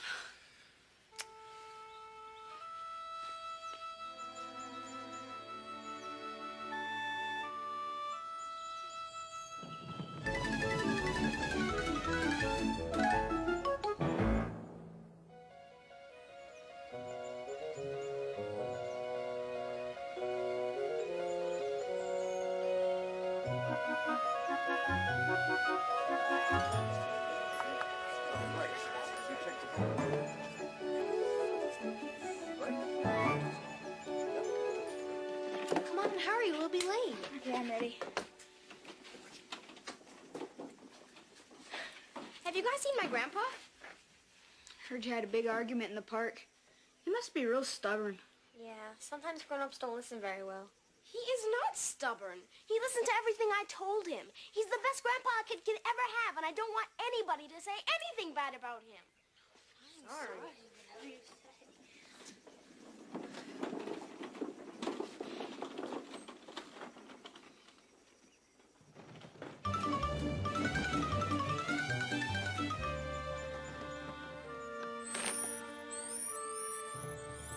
Mice?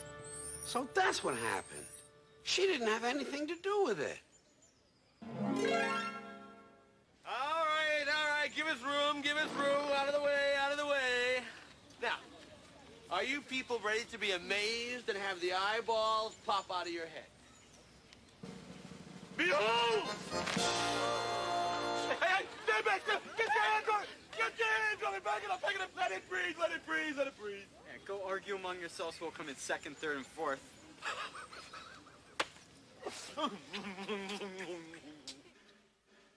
Have you seen my sister? No. Have you seen my grandpa? No. Nobody, but nobody stands a chance against us. We shall be victorious in our victory. What are you putting here? A couple of huskies? Better than that. You didn't stick in little Tommy Havermeyer, the fastest kid in the valley, did you? No. I didn't think of that. There's a lawnmower engine in here. Doesn't look like there's much room for a driver. Drivers, bring your carts to the starting line. First race is about to begin. Grandpa? I want you to follow your heart.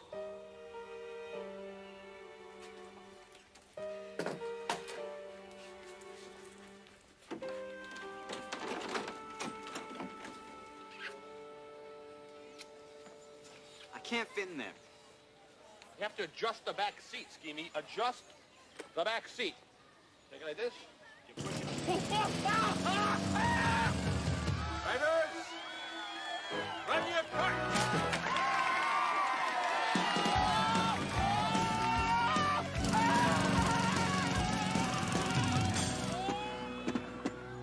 Oh, thank goodness you didn't leave. Oh, you're just in time, big brother. Get in the plane. I owe you an apology. Save it for later. We've got work to do. No, no. You're not getting me up in this thing.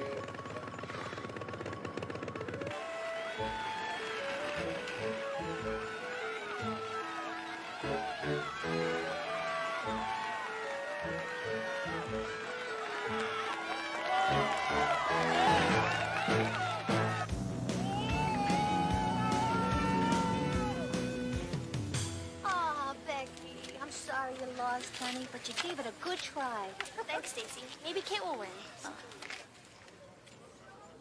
On your marks, get set, go! Oh, please know what you're doing. Please know what you're doing. I know what I'm doing. I think. Keep a lookout for Kara.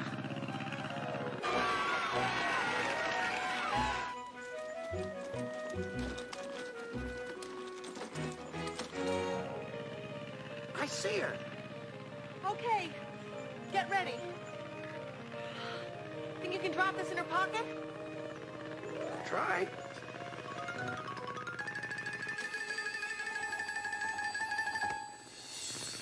Yes.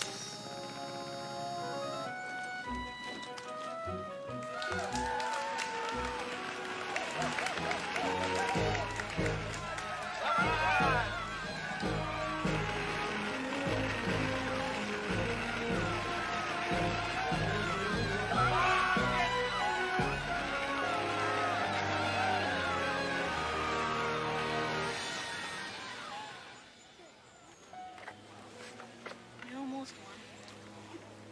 It's okay, kid. There's always next year. I know. Still, I still wish I would have won.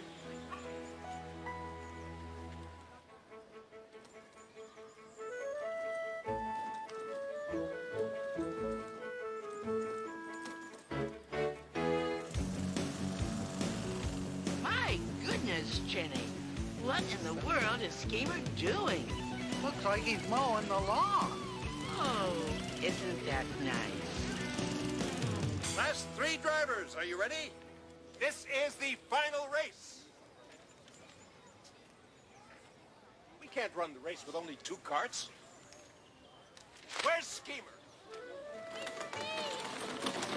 Whoa, whoa, Bobby! Look out where I'm going! Look out!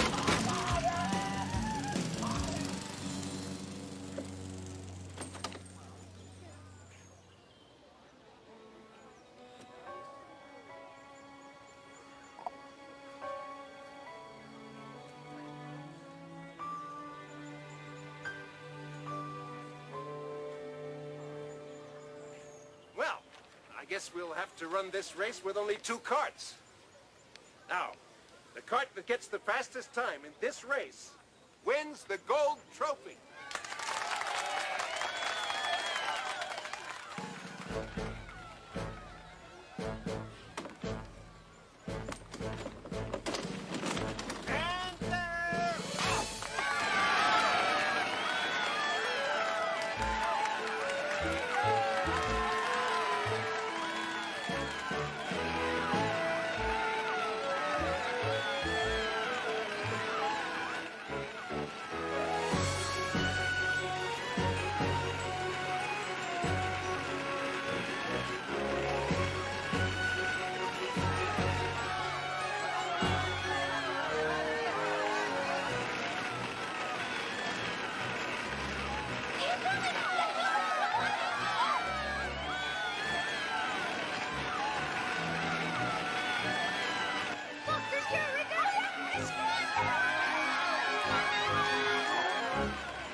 Come on, Kara!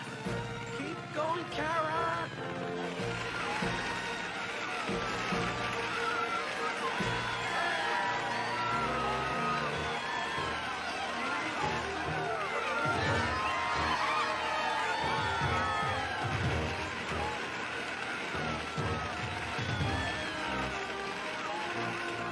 You can do it! Go, Kara, go.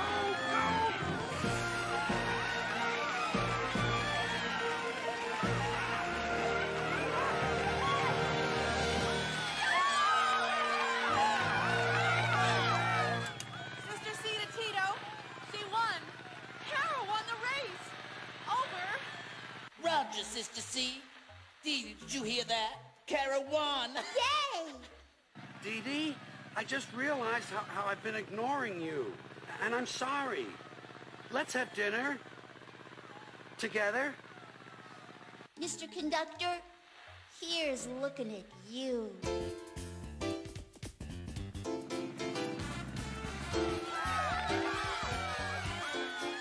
This land is your land. This land is my land. From California to the New York Island. From the Redwood Forest to the Gulf Stream waters. This land was made for you and me. As I was walking that ribbon of highway, I saw above me that endless skyway. I saw below me that golden valley. This land was made for you and me. This land is your land. This land is my land. From California to New York Island. From the Redwood Forest to the Gulf Stream waters. This land was made for you and me. When the sun comes shining and I was strolling and the wheat fields waving and the dust clouds rolling, as the fog was lifting, a voice was chanting, this land was made for you and me.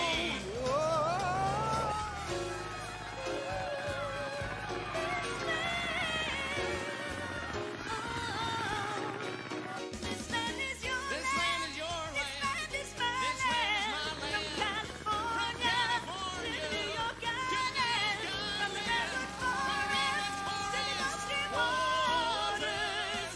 This land was made for you and me. This land is your This land. land is your This land land. is my This land. land is my land. This land is your land. Oh, this land was made for you and me. Harry, where you been? Kara's been looking all over for you. Well, I just came by to get my bag and say goodbye. Billy, this is for you. It's an extra key to the file cabinet. Thanks, Harry. You're welcome. Oh, Steamer. Harry, You need a lift somewhere. No. I'm taking the next train. Suit yourself. I'm taking the next train. Suit yourself. See?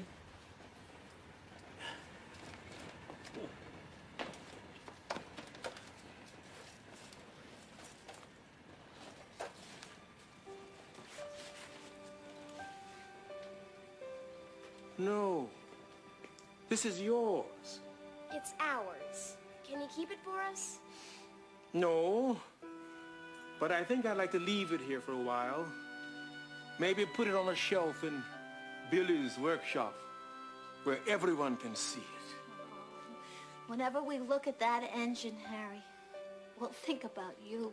Whenever I hear its whistle, I'll always think of Shining Time Station.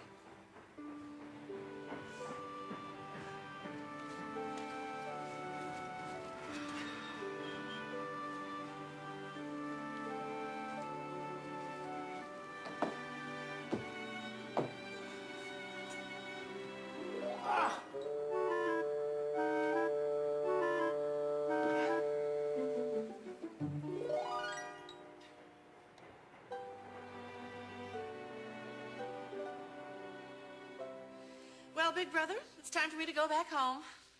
You know something? I'm very proud of you.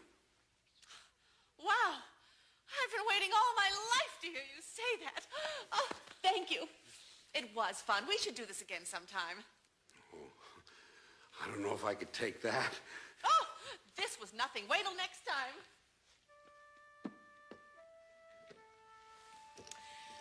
Well, so long, big brother. You know, when I'm gone, I bet you're gonna miss me.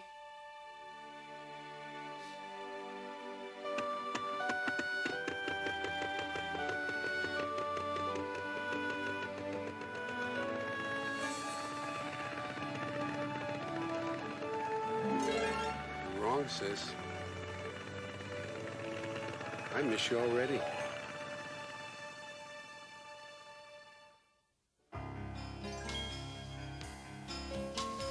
Reach for the speed, reach for the whistle, go where the rail may run. Reach for the words, reach for the story, follow the rainbow sun.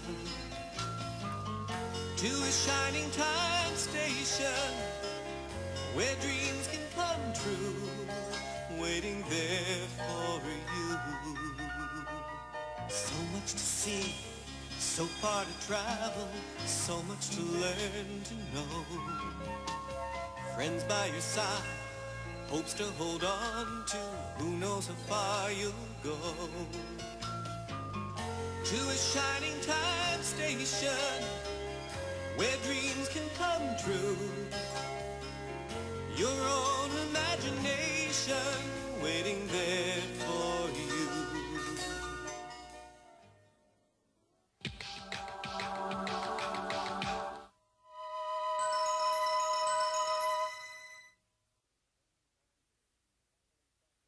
This 1-hour Shining Time Station family special was made possible in part by an underwriting grant from Amtrak, America's passenger railroad. Funding for this program was also provided by the Corporation for Public Broadcasting and the financial support of viewers like you. This is PBS. Funding for this program was also provided by the Corporation for Public Broadcasting and the financial support of viewers like you. Reach for the speed, reach for the whistle, go where the rail may run. Reach for the words, reach for the story, follow the rainbow sun. To a shining time station, where dreams can come true, waiting there for you.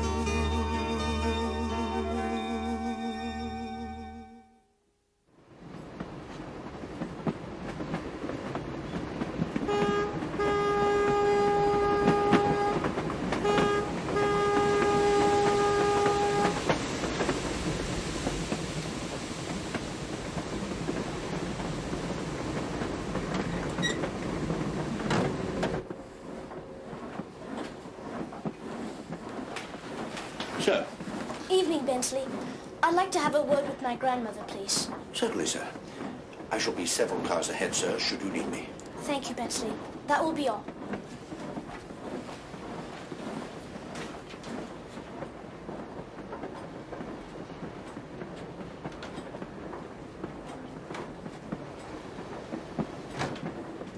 Grandmother, my compartment is rather stuffy. Could I sleep here tonight? Thank you, Grandmother. I know it's not right to complain, but I'm a little bit bored. Or perhaps I should say I'm lonely.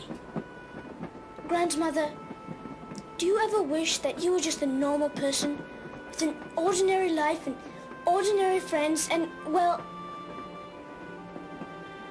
Grandmother?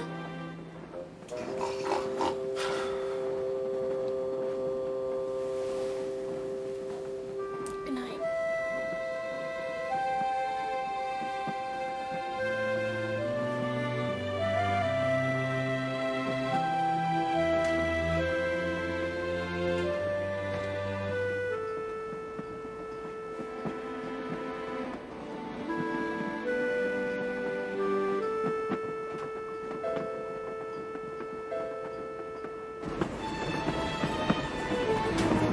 Watch your step, fool, you fool! Now, careful! Watch your tongue, dry up, will you? Well, so now what? Now what? She's in there. The old lady with the jewels, remember? And we are gonna steal them? I know that. How? We simply uncouple that car. And the rest of the train speeds away, which leaves us here alone with the jewels. Oh. Okay, let's do it. By all means, please, proceed. I don't know why I'm always the one that has to do all the real work around here.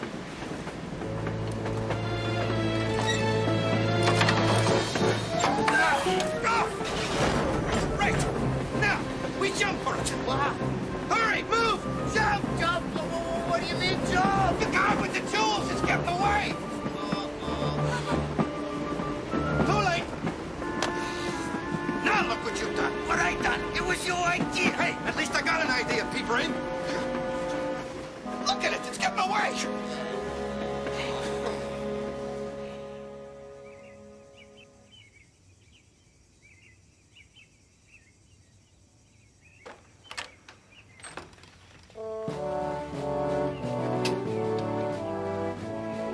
My lords, ladies and gentlemen, good day to you all. Oh, how very extraordinary. Not at all what we have come to expect. Oh well, we shall simply have to carry on.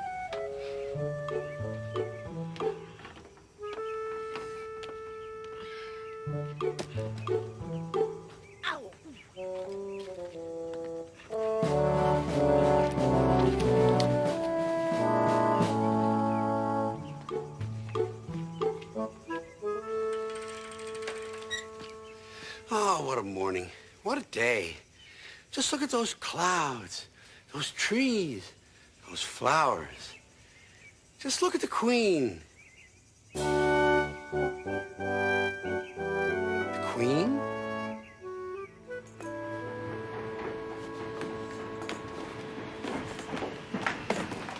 Good morning, Midge. Good morning, Ginny. So how was your trip? You know what I always say, Stacy? Doodle Haven's a nice place to visit, but I wouldn't want to live there. Where's Felix? I saw the bus outside. I got cows to milk. Be with you in a minute, ladies. Prices, prices, prices.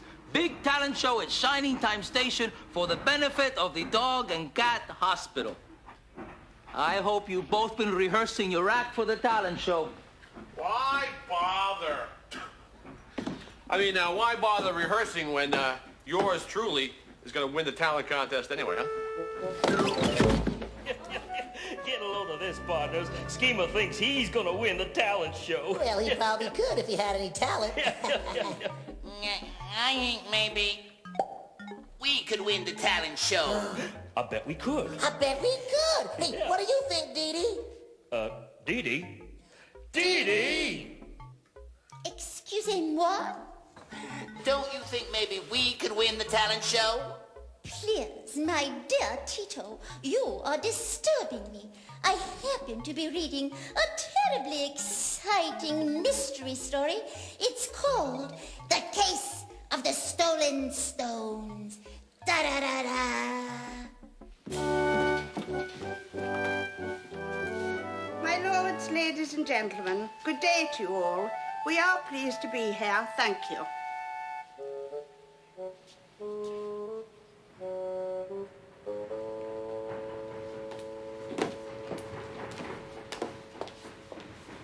Buenos dias.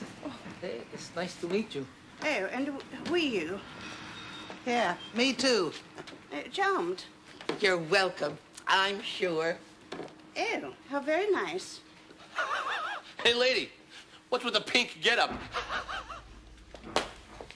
Oh, we are pleased to meet you. We? What do you mean by we? Hey, listen, if you think you're going to win the talent contest dressed like that, forget about it. Schemer's going to win. Oh, how terribly interesting. Yes, I am. May I help you, ma'am? Oh, we sincerely hope so. Our train seems to have departed without us. Yes, a train did just leave. Were you going to Snarleyville? Snarleyville? There won't be another train to Snarleyville until tomorrow. You're not from around here, are you, dear? Listen, why don't you go home with Ginny and have a nice cup of tea? Home with me? Oh, hush, Ginny. Poor thing doesn't have any place to go. Tea? Oh, tea, that would be most pleasant. We do thank you for your kind invitation. Well, I do have some chores to do at the farm. I suppose you could help me with them. Right this way, ladies. Move it. Move it. Cows need milking. Move it.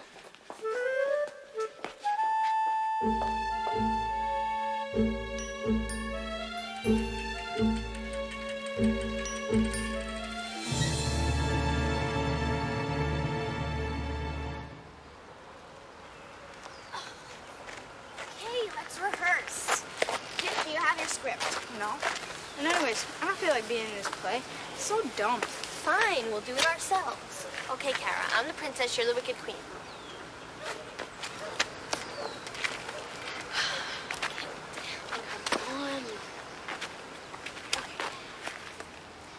Princess, I exile thee from this fair land, so long as I hold this scepter in my hand. Scepter? What's a scepter? Scepter. It's pronounced scepter. It's sort of a fancy stick thingy that royals hold in their hands sometimes. Hello. Hi. My name is Micah.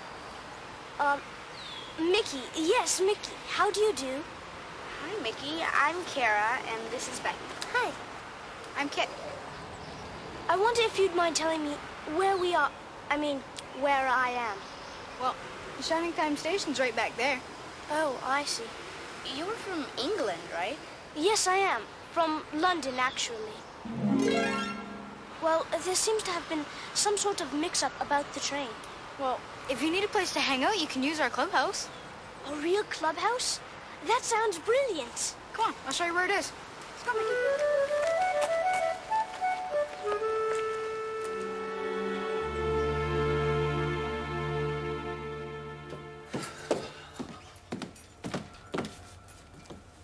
Hey, I lost a bag. E-R. Hey, like schemer. I always say you can't say schemer without the the E-R, Second. Maybe this is my bag. Maybe I left my bag here. Maybe I just better take it around and see what's inside it. Because maybe it's a bag full of nickels. It sounds like it could be a bag full of nickels.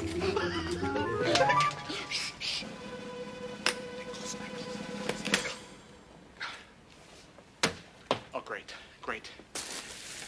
A bag full of jewels. Bag full of jewels! I'm rich! I mean, I can't imagine how my bag got full of jewels, but I try to imagine. It's reality. I love you. Ow!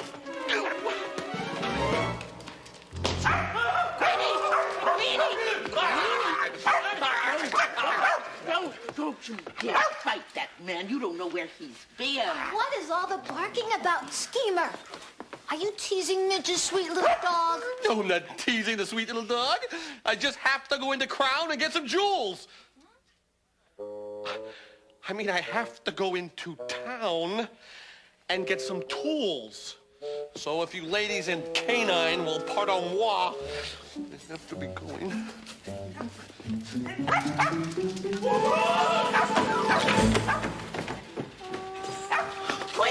Queenie! Goodbye, Midge! Hiya, kids. Hi, Stacy. Stacy, this is our friend Mickey. Mickey, this is Stacy Jones. Hello, Mickey. I'm very pleased to meet you, Miss Jones. Oh. You guys go to the clubhouse. We have to try on our costumes and practice. Wait a minute. Aren't you forgetting something? That mess you left in Billy's workshop? Oh, yeah. We sort of forgot to clean up. Boy, what a day. Fairy tales and chores. Are we actually going to do chores? Won't the servants mind? What? No, of course. We'll do the chores. What fun. Fun. Okay, band o' mine, it's time to practice for the talent show. Oh, me and Tex got a hankering to play a song for that boy from England. That's right, Rex. The one with the accent. Did you say England? This mystery I'm reading just happens to happen in England. A mere coincidence? I think not.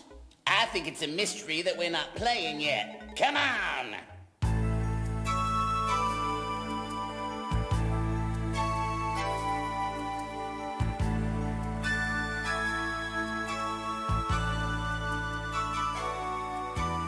All ye brisk young fellows who have a mind to roam, all in some foreign country, a long way from home. All in some foreign country, along with me to go. And we'll settle on the banks of the lovely Ohio. We'll settle on the banks of the lovely Ohio.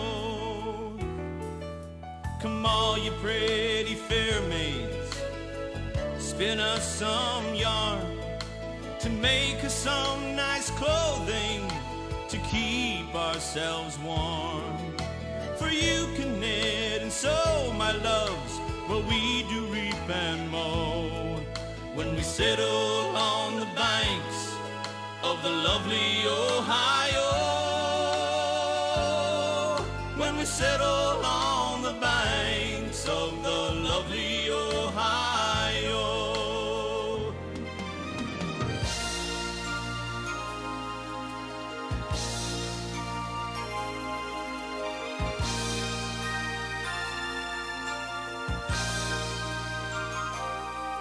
There are fishes in the river just fitted for our use. There's tall and lofty sugar cane that will give to us its juice. There's every kind of game, my boys, also the buck and doe. When we settle on the banks of the lovely Ohio,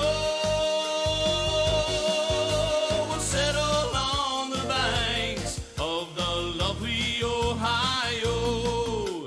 We'll settle on the banks of the lovely Ohio. We'll settle on the banks of the lovely Ohio.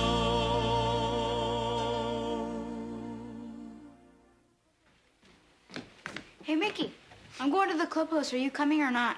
The clubhouse? Oh, yes, quite. I mean, sure thing. Excuse me, ladies. Excuse me? Ladies? He's so polite. Should we ask him to be in our play? He'd be a perfect prince. I don't know. I wonder what a real prince would be like. Hi, Mr. Conductor. Hello, Kara. Hi, Becky. Mr. Conductor, have you ever met a real prince? Not exactly. At least not yet. But Thomas has lots of experience with crowned heads. He's even met the Queen. No. Yes. Gordon, the big engine, and Thomas, the tank engine, puffed buffer to buffer back home. It had been a busy day. First, Thomas had teased Gordon about the time that the big engine had slid into a ditch. Then Thomas fell down a mine and Gordon came to his rescue. "Remember, Thomas," called Gordon grandly, "united we stand, together we fall. You help me, and I'll help you." "I'll remember," replied Thomas, "but I hope Sir Topham Hatt forgives us soon." Suddenly, they noticed something. As the two engines whistled into the sheds, everywhere they looked, they saw paint pots and painters. "Bust my buffers," said Thomas. "What's happening?" "Shh," whispered Percy. "Sir Topham Hatt's going to tell us now. Ladies and gentlemen and engines, I am honored to inform you that Her Majesty the Queen herself is coming here to visit us. Now, on with the preparations." The engines wondered who would pull the royal train. "I'm too old to pull important trains," said Edward. "I'm in disgrace," sighed Gordon. "He'll choose me, of course," boasted James. "You," snorted Henry, "you can't climb hills." "He will ask me to pull the train, and I'll have a new coat of paint." Then the rain came. Henry's driver and fireman covered up their cab to keep dry. A painter was on the ladder above the line. Henry's smoke blew high into the air. The painter couldn't see. Both he and the paint pot fell all over Henry. Poor Henry. "Well, you're not a pretty picture," sneered the painter. Sir Topham Hatt spoke next. "You look like an iced cake, Henry. That won't do for the royal train. I must make other arrangements."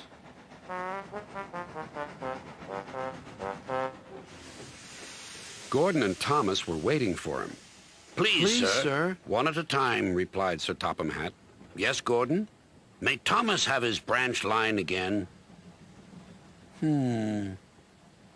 "I think you are both sorry and deserve a treat. Edward will go in front to clear the line. Thomas will look after the coaches, and Gordon will pull the train." The great day came. All the engines worked hard, bringing people to the town. Thomas sorted out their coaches in the yard.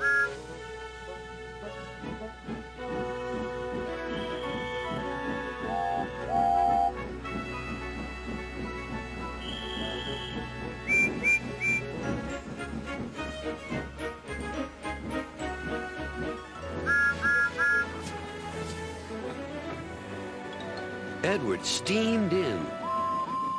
"Beep! The Queen is here!" Then Gordon whistled as he approached the station. Everyone knew that sound. The Queen's train glided into the station. Gordon was spotless and his brass shone brightly.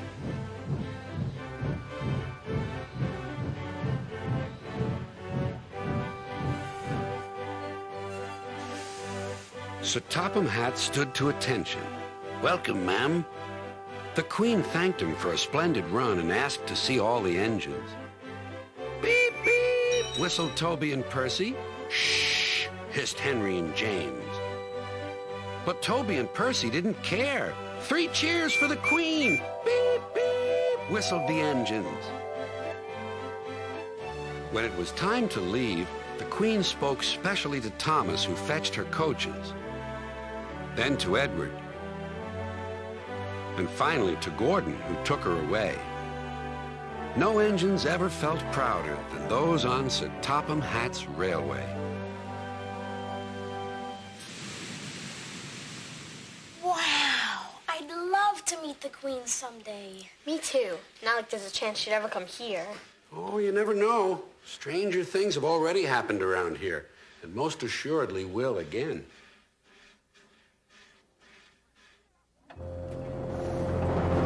Well, speed it up, Bull. And she couldn't have gotten too far. Yeah, royalty tires easily. What? Faster! Faster! Yeah!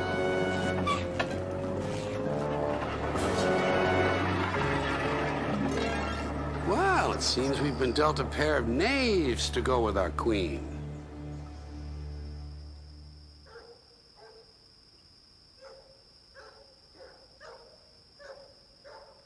Wow, this is so utterly brilliant. Yeah, it's pretty cool. Kit, since I missed my train, and there won't be another until tomorrow, I wonder if I might spend the night here. Sure, but you think you'll be all right? I mean, out here all alone? Oh, absolutely, no worries. Okay, then. See you in the morning, Mickey. See you, Kit, and thanks.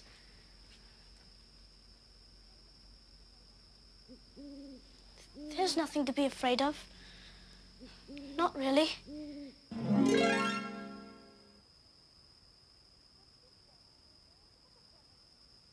What's this, then? What a clever thing. All aboard! What happened to our train, then, little man? Where's my grandmother? Aren't you a little bit nervous out here at night by yourself? Well, don't be. It's perfectly safe.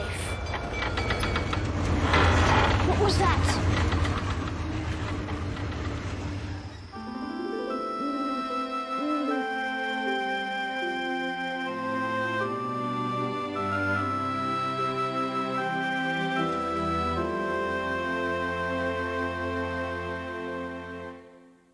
And so, my loyal subjects, it is I, King Schema, not Duke, not Prince, but King. Hi, Ginny. Isn't it a beautiful day? Well, flip me like a flapjack. What's so beautiful about it? What's happening with your guest? Oh, you mean Her Royal Highness? That's what I call her. At least that's what she told me to call her. I tell you, Stacy, she's got me jumping like a jackrabbit at her every beck and call. Oh. Bow. What? Bow. She likes it. Go on. Play up to her. Hey, Jenny, have you inquired about our portmanteau? Our what? Our Gladstone bag, our carry-all, our grip. She's always asking about some suitcase. She didn't leave it around here anywhere, did she? I haven't seen it. Miss Jones, what in the caboose is going on here? Stand up straight. Posture, posture. Yes, sir. Yes, Mr. King. Oh, may I introduce the superintendent of our railroad, Mr. J.B. King, Esquire. Oh, Mr. King. We like the sound of that name.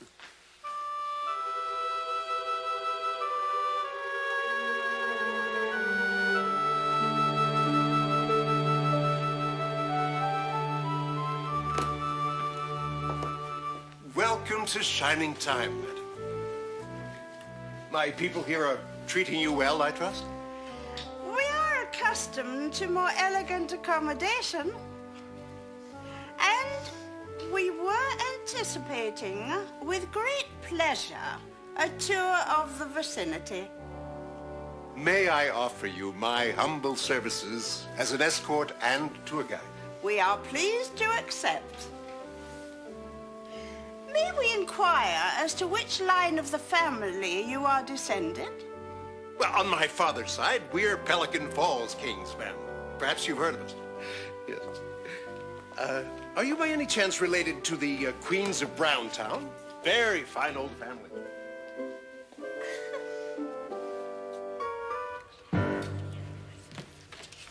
Hi, Mickey. Good morning, all.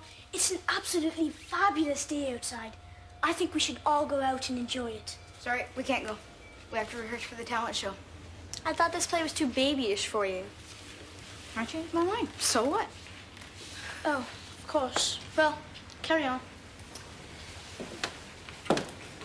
Maybe you kids can rehearse your act while you're doing something else, like fishing. Yes. Yeah? Well, I guess so. Fishing? What a brilliant idea. Okay, go get your fishing rods in Billy's workshop. I'll meet you outside. And the villains are breaking into the Tower of London. Hey, there, High Top.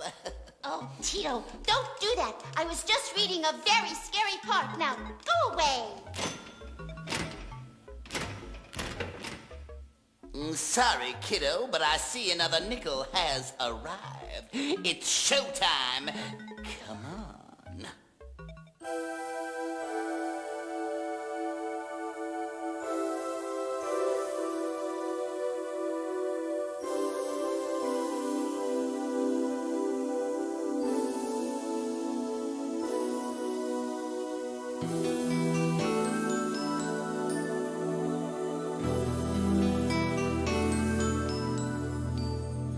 Alas, my love, you do me wrong to cast me out discourteously. When I have loved you so long, delighting in your company. Greensleeves was my delight. Greensleeves was my heart of gold. Greensleeves was my lady love, and who but my lady Greensleeves?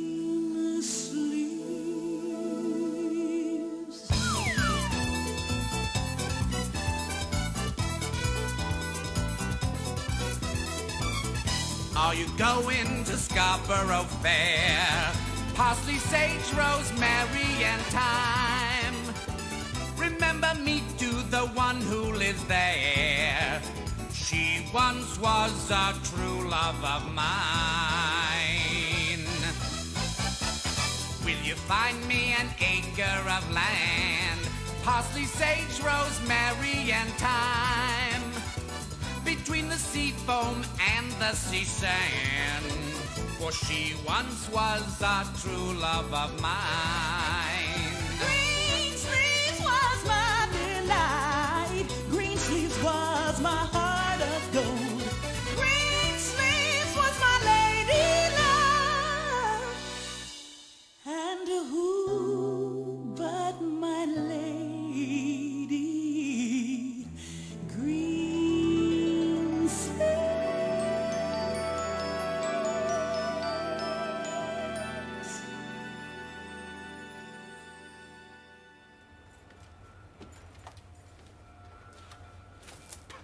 Goodbye, Jewel. Nice suitcase, Pally. Oh! I said I like your suitcase. Oh, thank you very much. It is nice, isn't it? Just hand it over, Matt.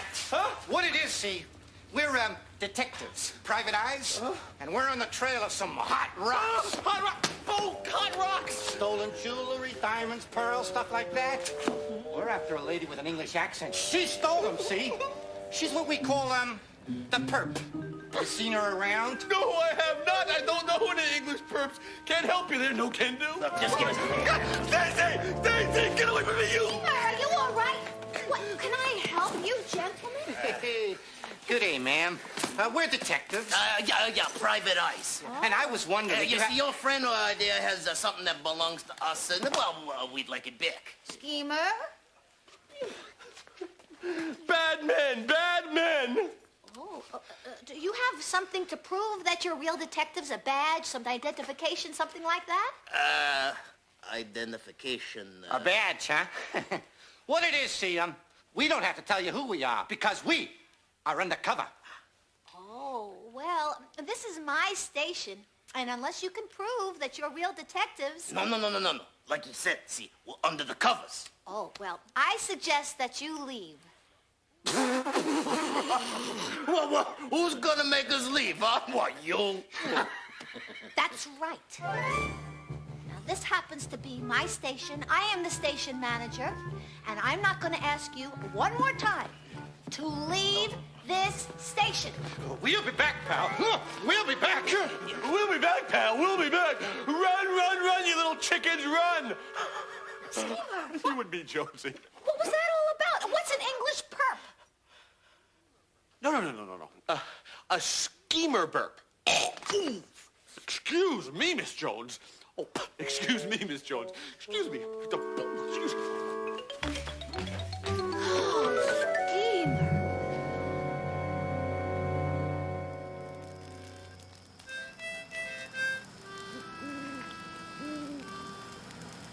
So what are you gonna do now, Biff?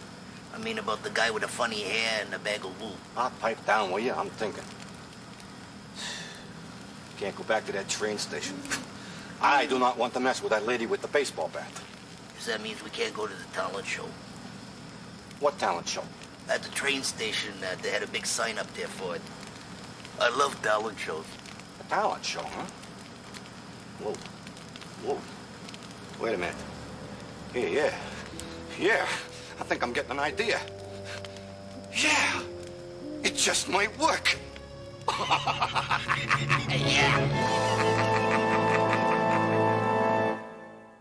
Yet I shall find a way at last to spell the lift. No. To lift the spell which thou hast cast. Those are my lines. Well, when you didn't come for practice, we gave the part to Mickey. We didn't think you cared about the play. That's right. I don't want to be in your dopey play. I don't even want to see it.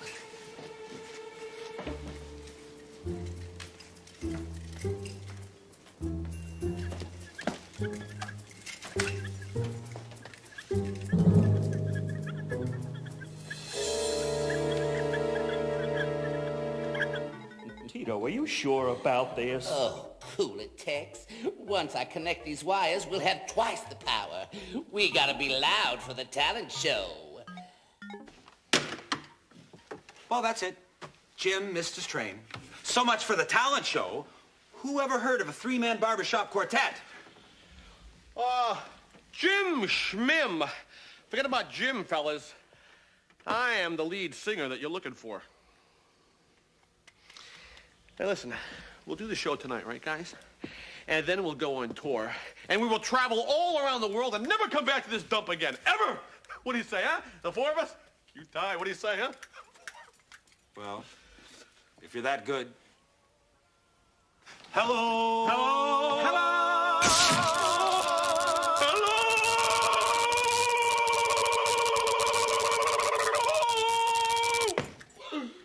You got some set of pipes on you there, friend. You're in! Hey, I knew that was going to happen. I knew. What's that clinking sound? Oh, you mean the sound as if my mommy had sewn some jewels into my jacket so I could turn them in for a reward? Just sounds that way. Nothing to do with it. Nothing. He's a little strange, but he can sing. Goodbye, goodbye, goodbye!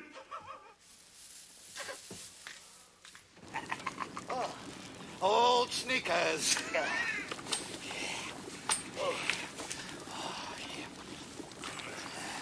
Old socks.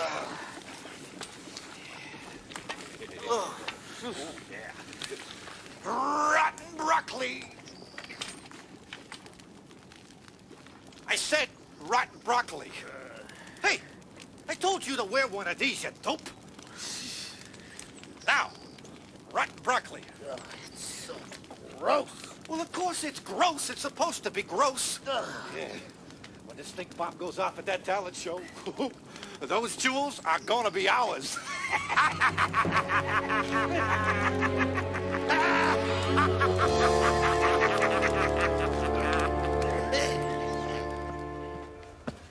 Oh, hi, Becky. I'm just working out some kinks here. Being a doll isn't as easy as it looks, believe me. I wish I were an action figure. Mr. C, can I talk to you about something? I'm all ears. I'm afraid I hurt someone's feelings. You think that Kit's upset about all the attention you've been giving to Mickey. How do you know that? Because something like that happened to some friends of mine on the island of Sodor. I'll tell you all about it. Toby the tram engine was very excited. He was wearing a brand new bell that shone like gold. He was off to the seaside. His driver was explaining everything as they puffed along the line. There's a seaside village near here. And every year they have a big parade with a special attraction for all the visitors.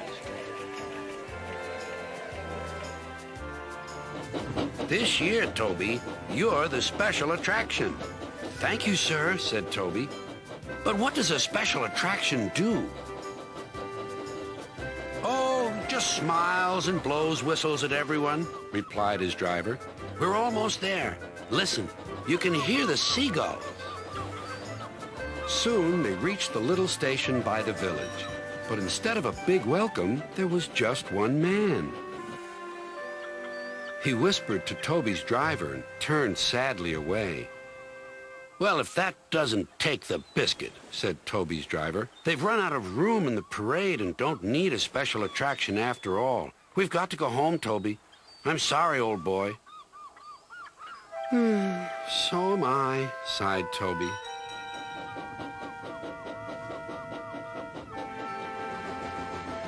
Percy was shunting in the yard. He didn't expect to see Toby. What are you doing back so soon? Before Toby could reply, Sir Topham had arrived. Leave these cars, please, Percy. There's an emergency at the harbor. Come on, Percy, said his driver. This'll be trouble with Bulstrode. Who's Bulstrode? Wondered Percy. He was still surprised about Toby, and now he had two puzzles to sort out. His driver explained. Bulstrode is a disagreeable barge. He never stops complaining. His driver was right about Bulstrode. Today the barge was more bad-tempered than ever. Come on, come on. Why aren't you cars where you should be? There's no engine, and we can only go where we're put, shouted the cars. You're in the wrong place, not us. When Percy arrived, Bulstrode was sulking, and the cars were crosser still. Our stone is for Bulstrode. Please put us in a siding so that we can load him up and be rid of him.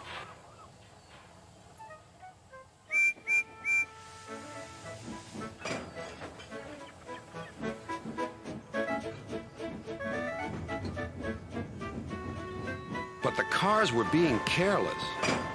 As Percy was lining them up, they burst through some buffers. Help! Help! They wailed. But it was too late.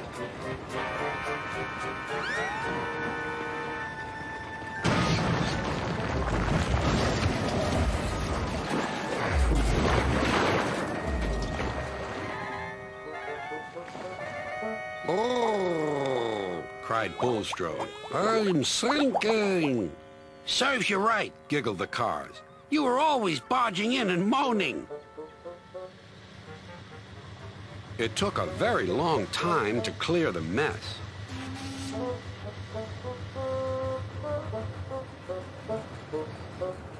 Percy watched as Bulstrode was towed to the beach.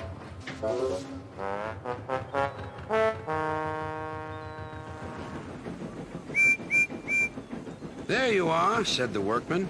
Now you can just stay here. Children can play in you all day, and at long last, you'll be useful.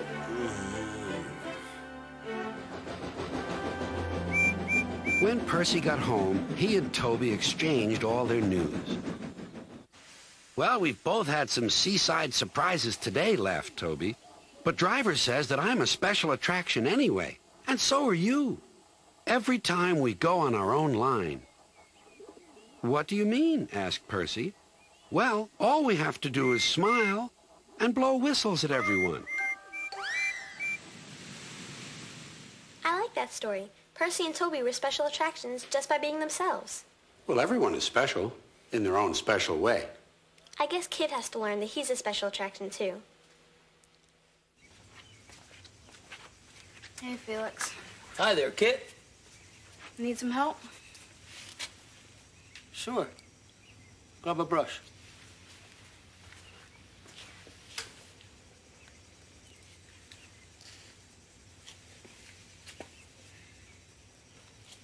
You know, Kit, it's a funny thing. I always loved shows. The theater. hated going on stage. It made me uncomfortable. You know what I mean? Do I ever? That's why I like working backstage. Directing, setting lights, painting sets. There's a lot more to putting on a play than acting.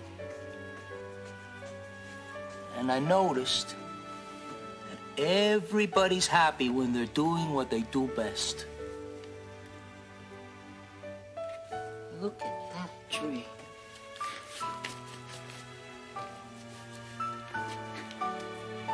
You got talent, kid. I'm glad to have you in the production team.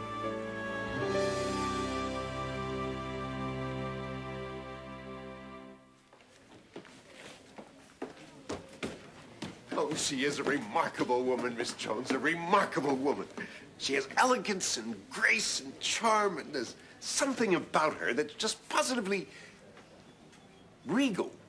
Who are you talking about, Mr. King? Here she comes now.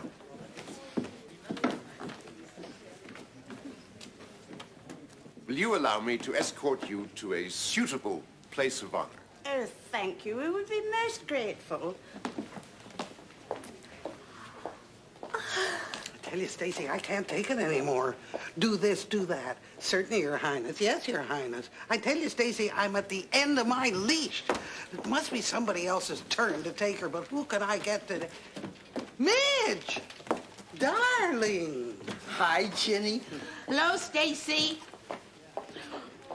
Isn't this exciting?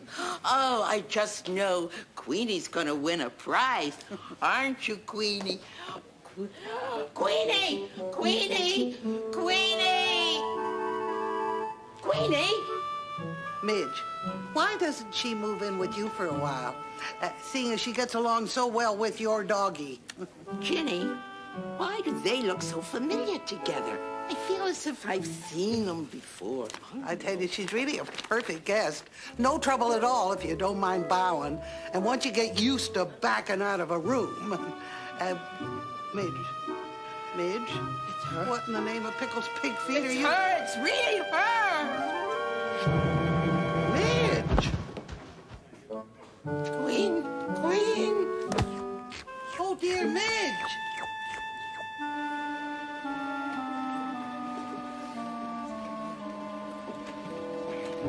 This is the red seat. Come on. Seats. What seat you wearing, lady?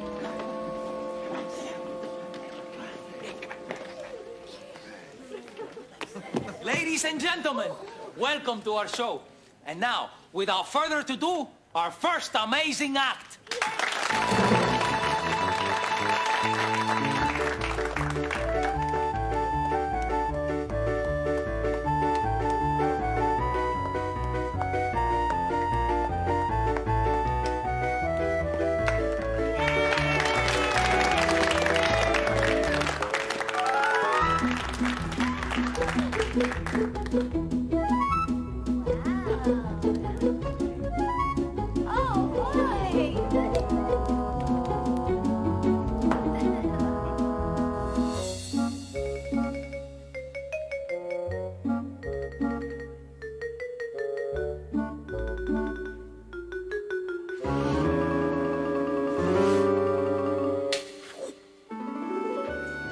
Save you, my princess, and end her wickedness using this magic potion to put her to sleep. I have prepared a wonderful drink for you, my queen, for I am your humble servant. And now, for you Barbershop Quartet fans out there, we present the song stylings of the Four Comb-Overs. My queen. My queen. My queen. My queen.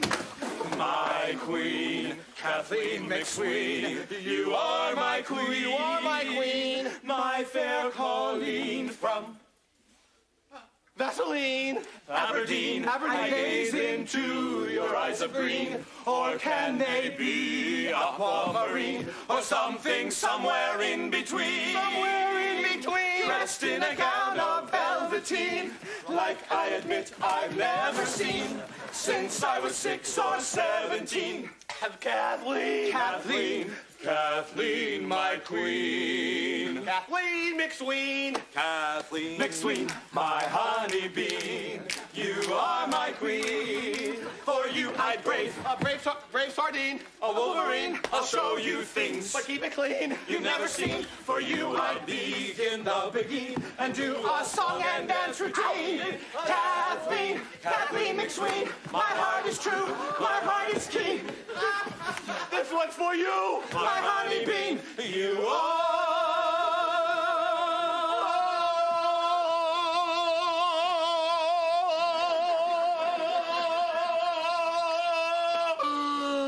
are my queen. My queen. My queen. Catch me, boys. Ah! Oh, my spleen. Queen.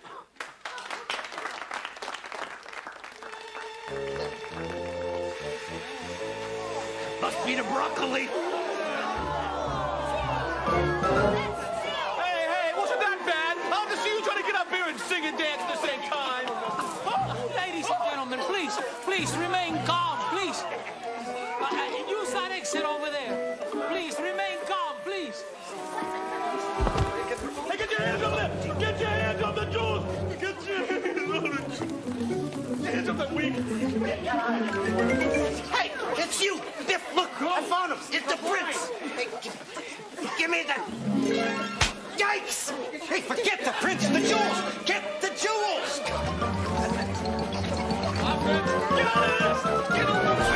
Sounds like a stampede out there. Now we'll never get to play our song.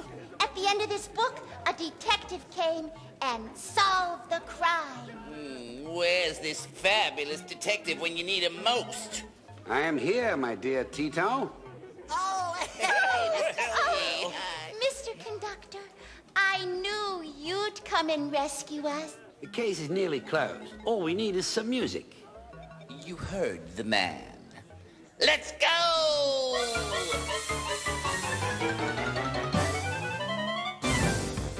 Won't you bring back Mrs. Murphy's chowder? It was soon full, every spoonful made you yodel louder.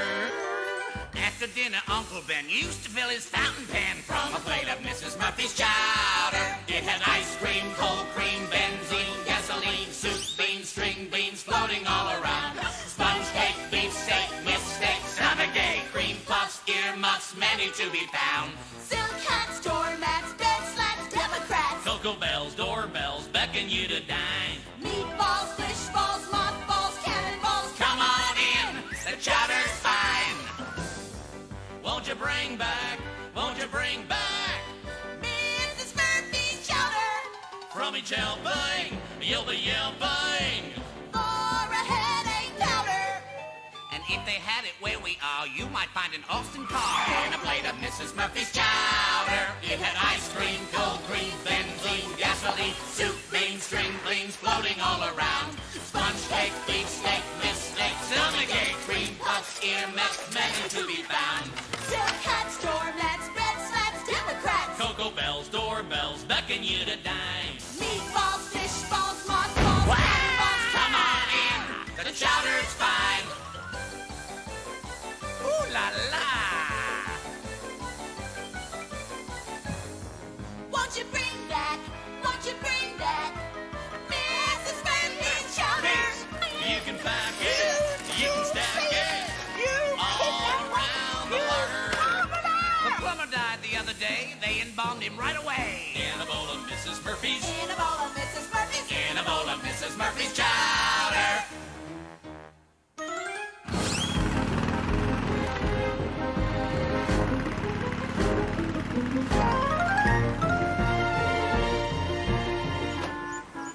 That's my truck!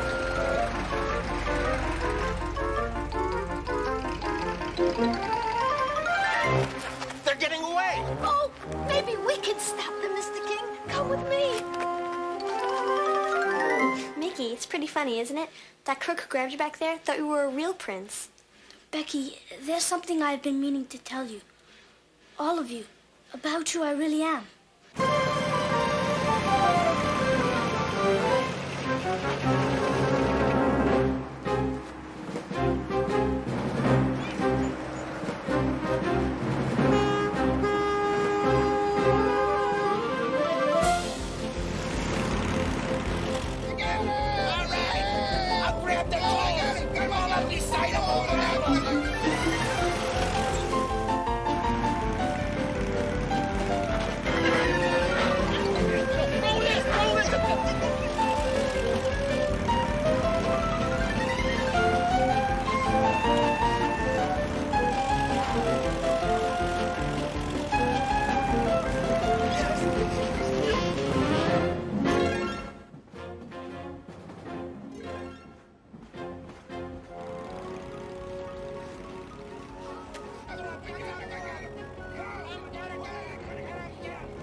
The smell's all gone.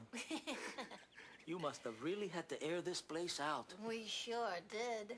Oh, Felix, I'm so sorry about your talent show. Now what's gonna happen to the dog and cat hospital? Did you have to refund all your money? Are you kidding? People are paying extra to have their picture taken with the queen. She's a great lady once you get to know her. And as it turns out, she just loves animals. Please don't crowd Her Majesty. Her Majesty's train has arrived. Group shot, group shot. Everyone gather around Her Majesty. Okay. We must go fishing again sometime, Kit. Maybe at my place. Yeah. See you soon. Kara, you're much too nice to be a wicked queen. Thanks. Becky, I hope you'll write to me. Just send a letter to the palace. Address it to the prince. Well, I'll write to you if you promise to write me back. You can send your letter to Becky at Shining Time. Oh, and Becky, when you see him, will you please thank your friend, Mr. Conductor, for all his help? You mean you knew all along he wasn't a doll? Well, I knew I wasn't the only one pretending to be someone else.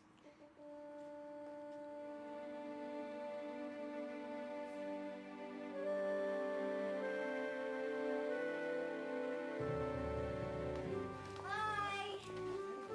Goodbye, Your Majesty.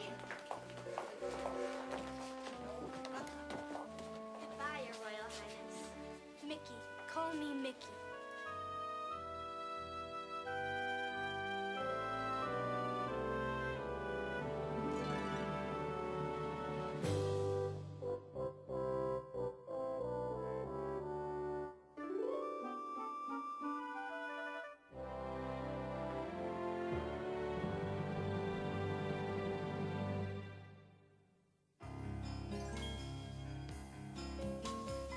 Reach for the speed, reach for the whistle, go where the rail may run.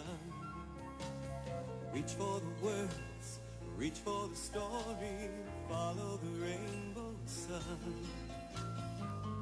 To a shining time station, where dreams can come true, waiting there for you. So much to see, so far to travel, so much to learn to know. Friends by your side, hopes to hold on to, who knows how far you'll go. To a shining time station, where dreams can come true.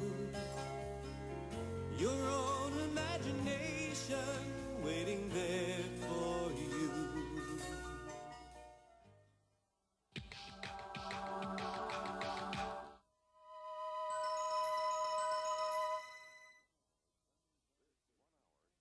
This 1-hour Shining Time Station family special was made possible in part by an underwriting grant from Amtrak, America's passenger railroad.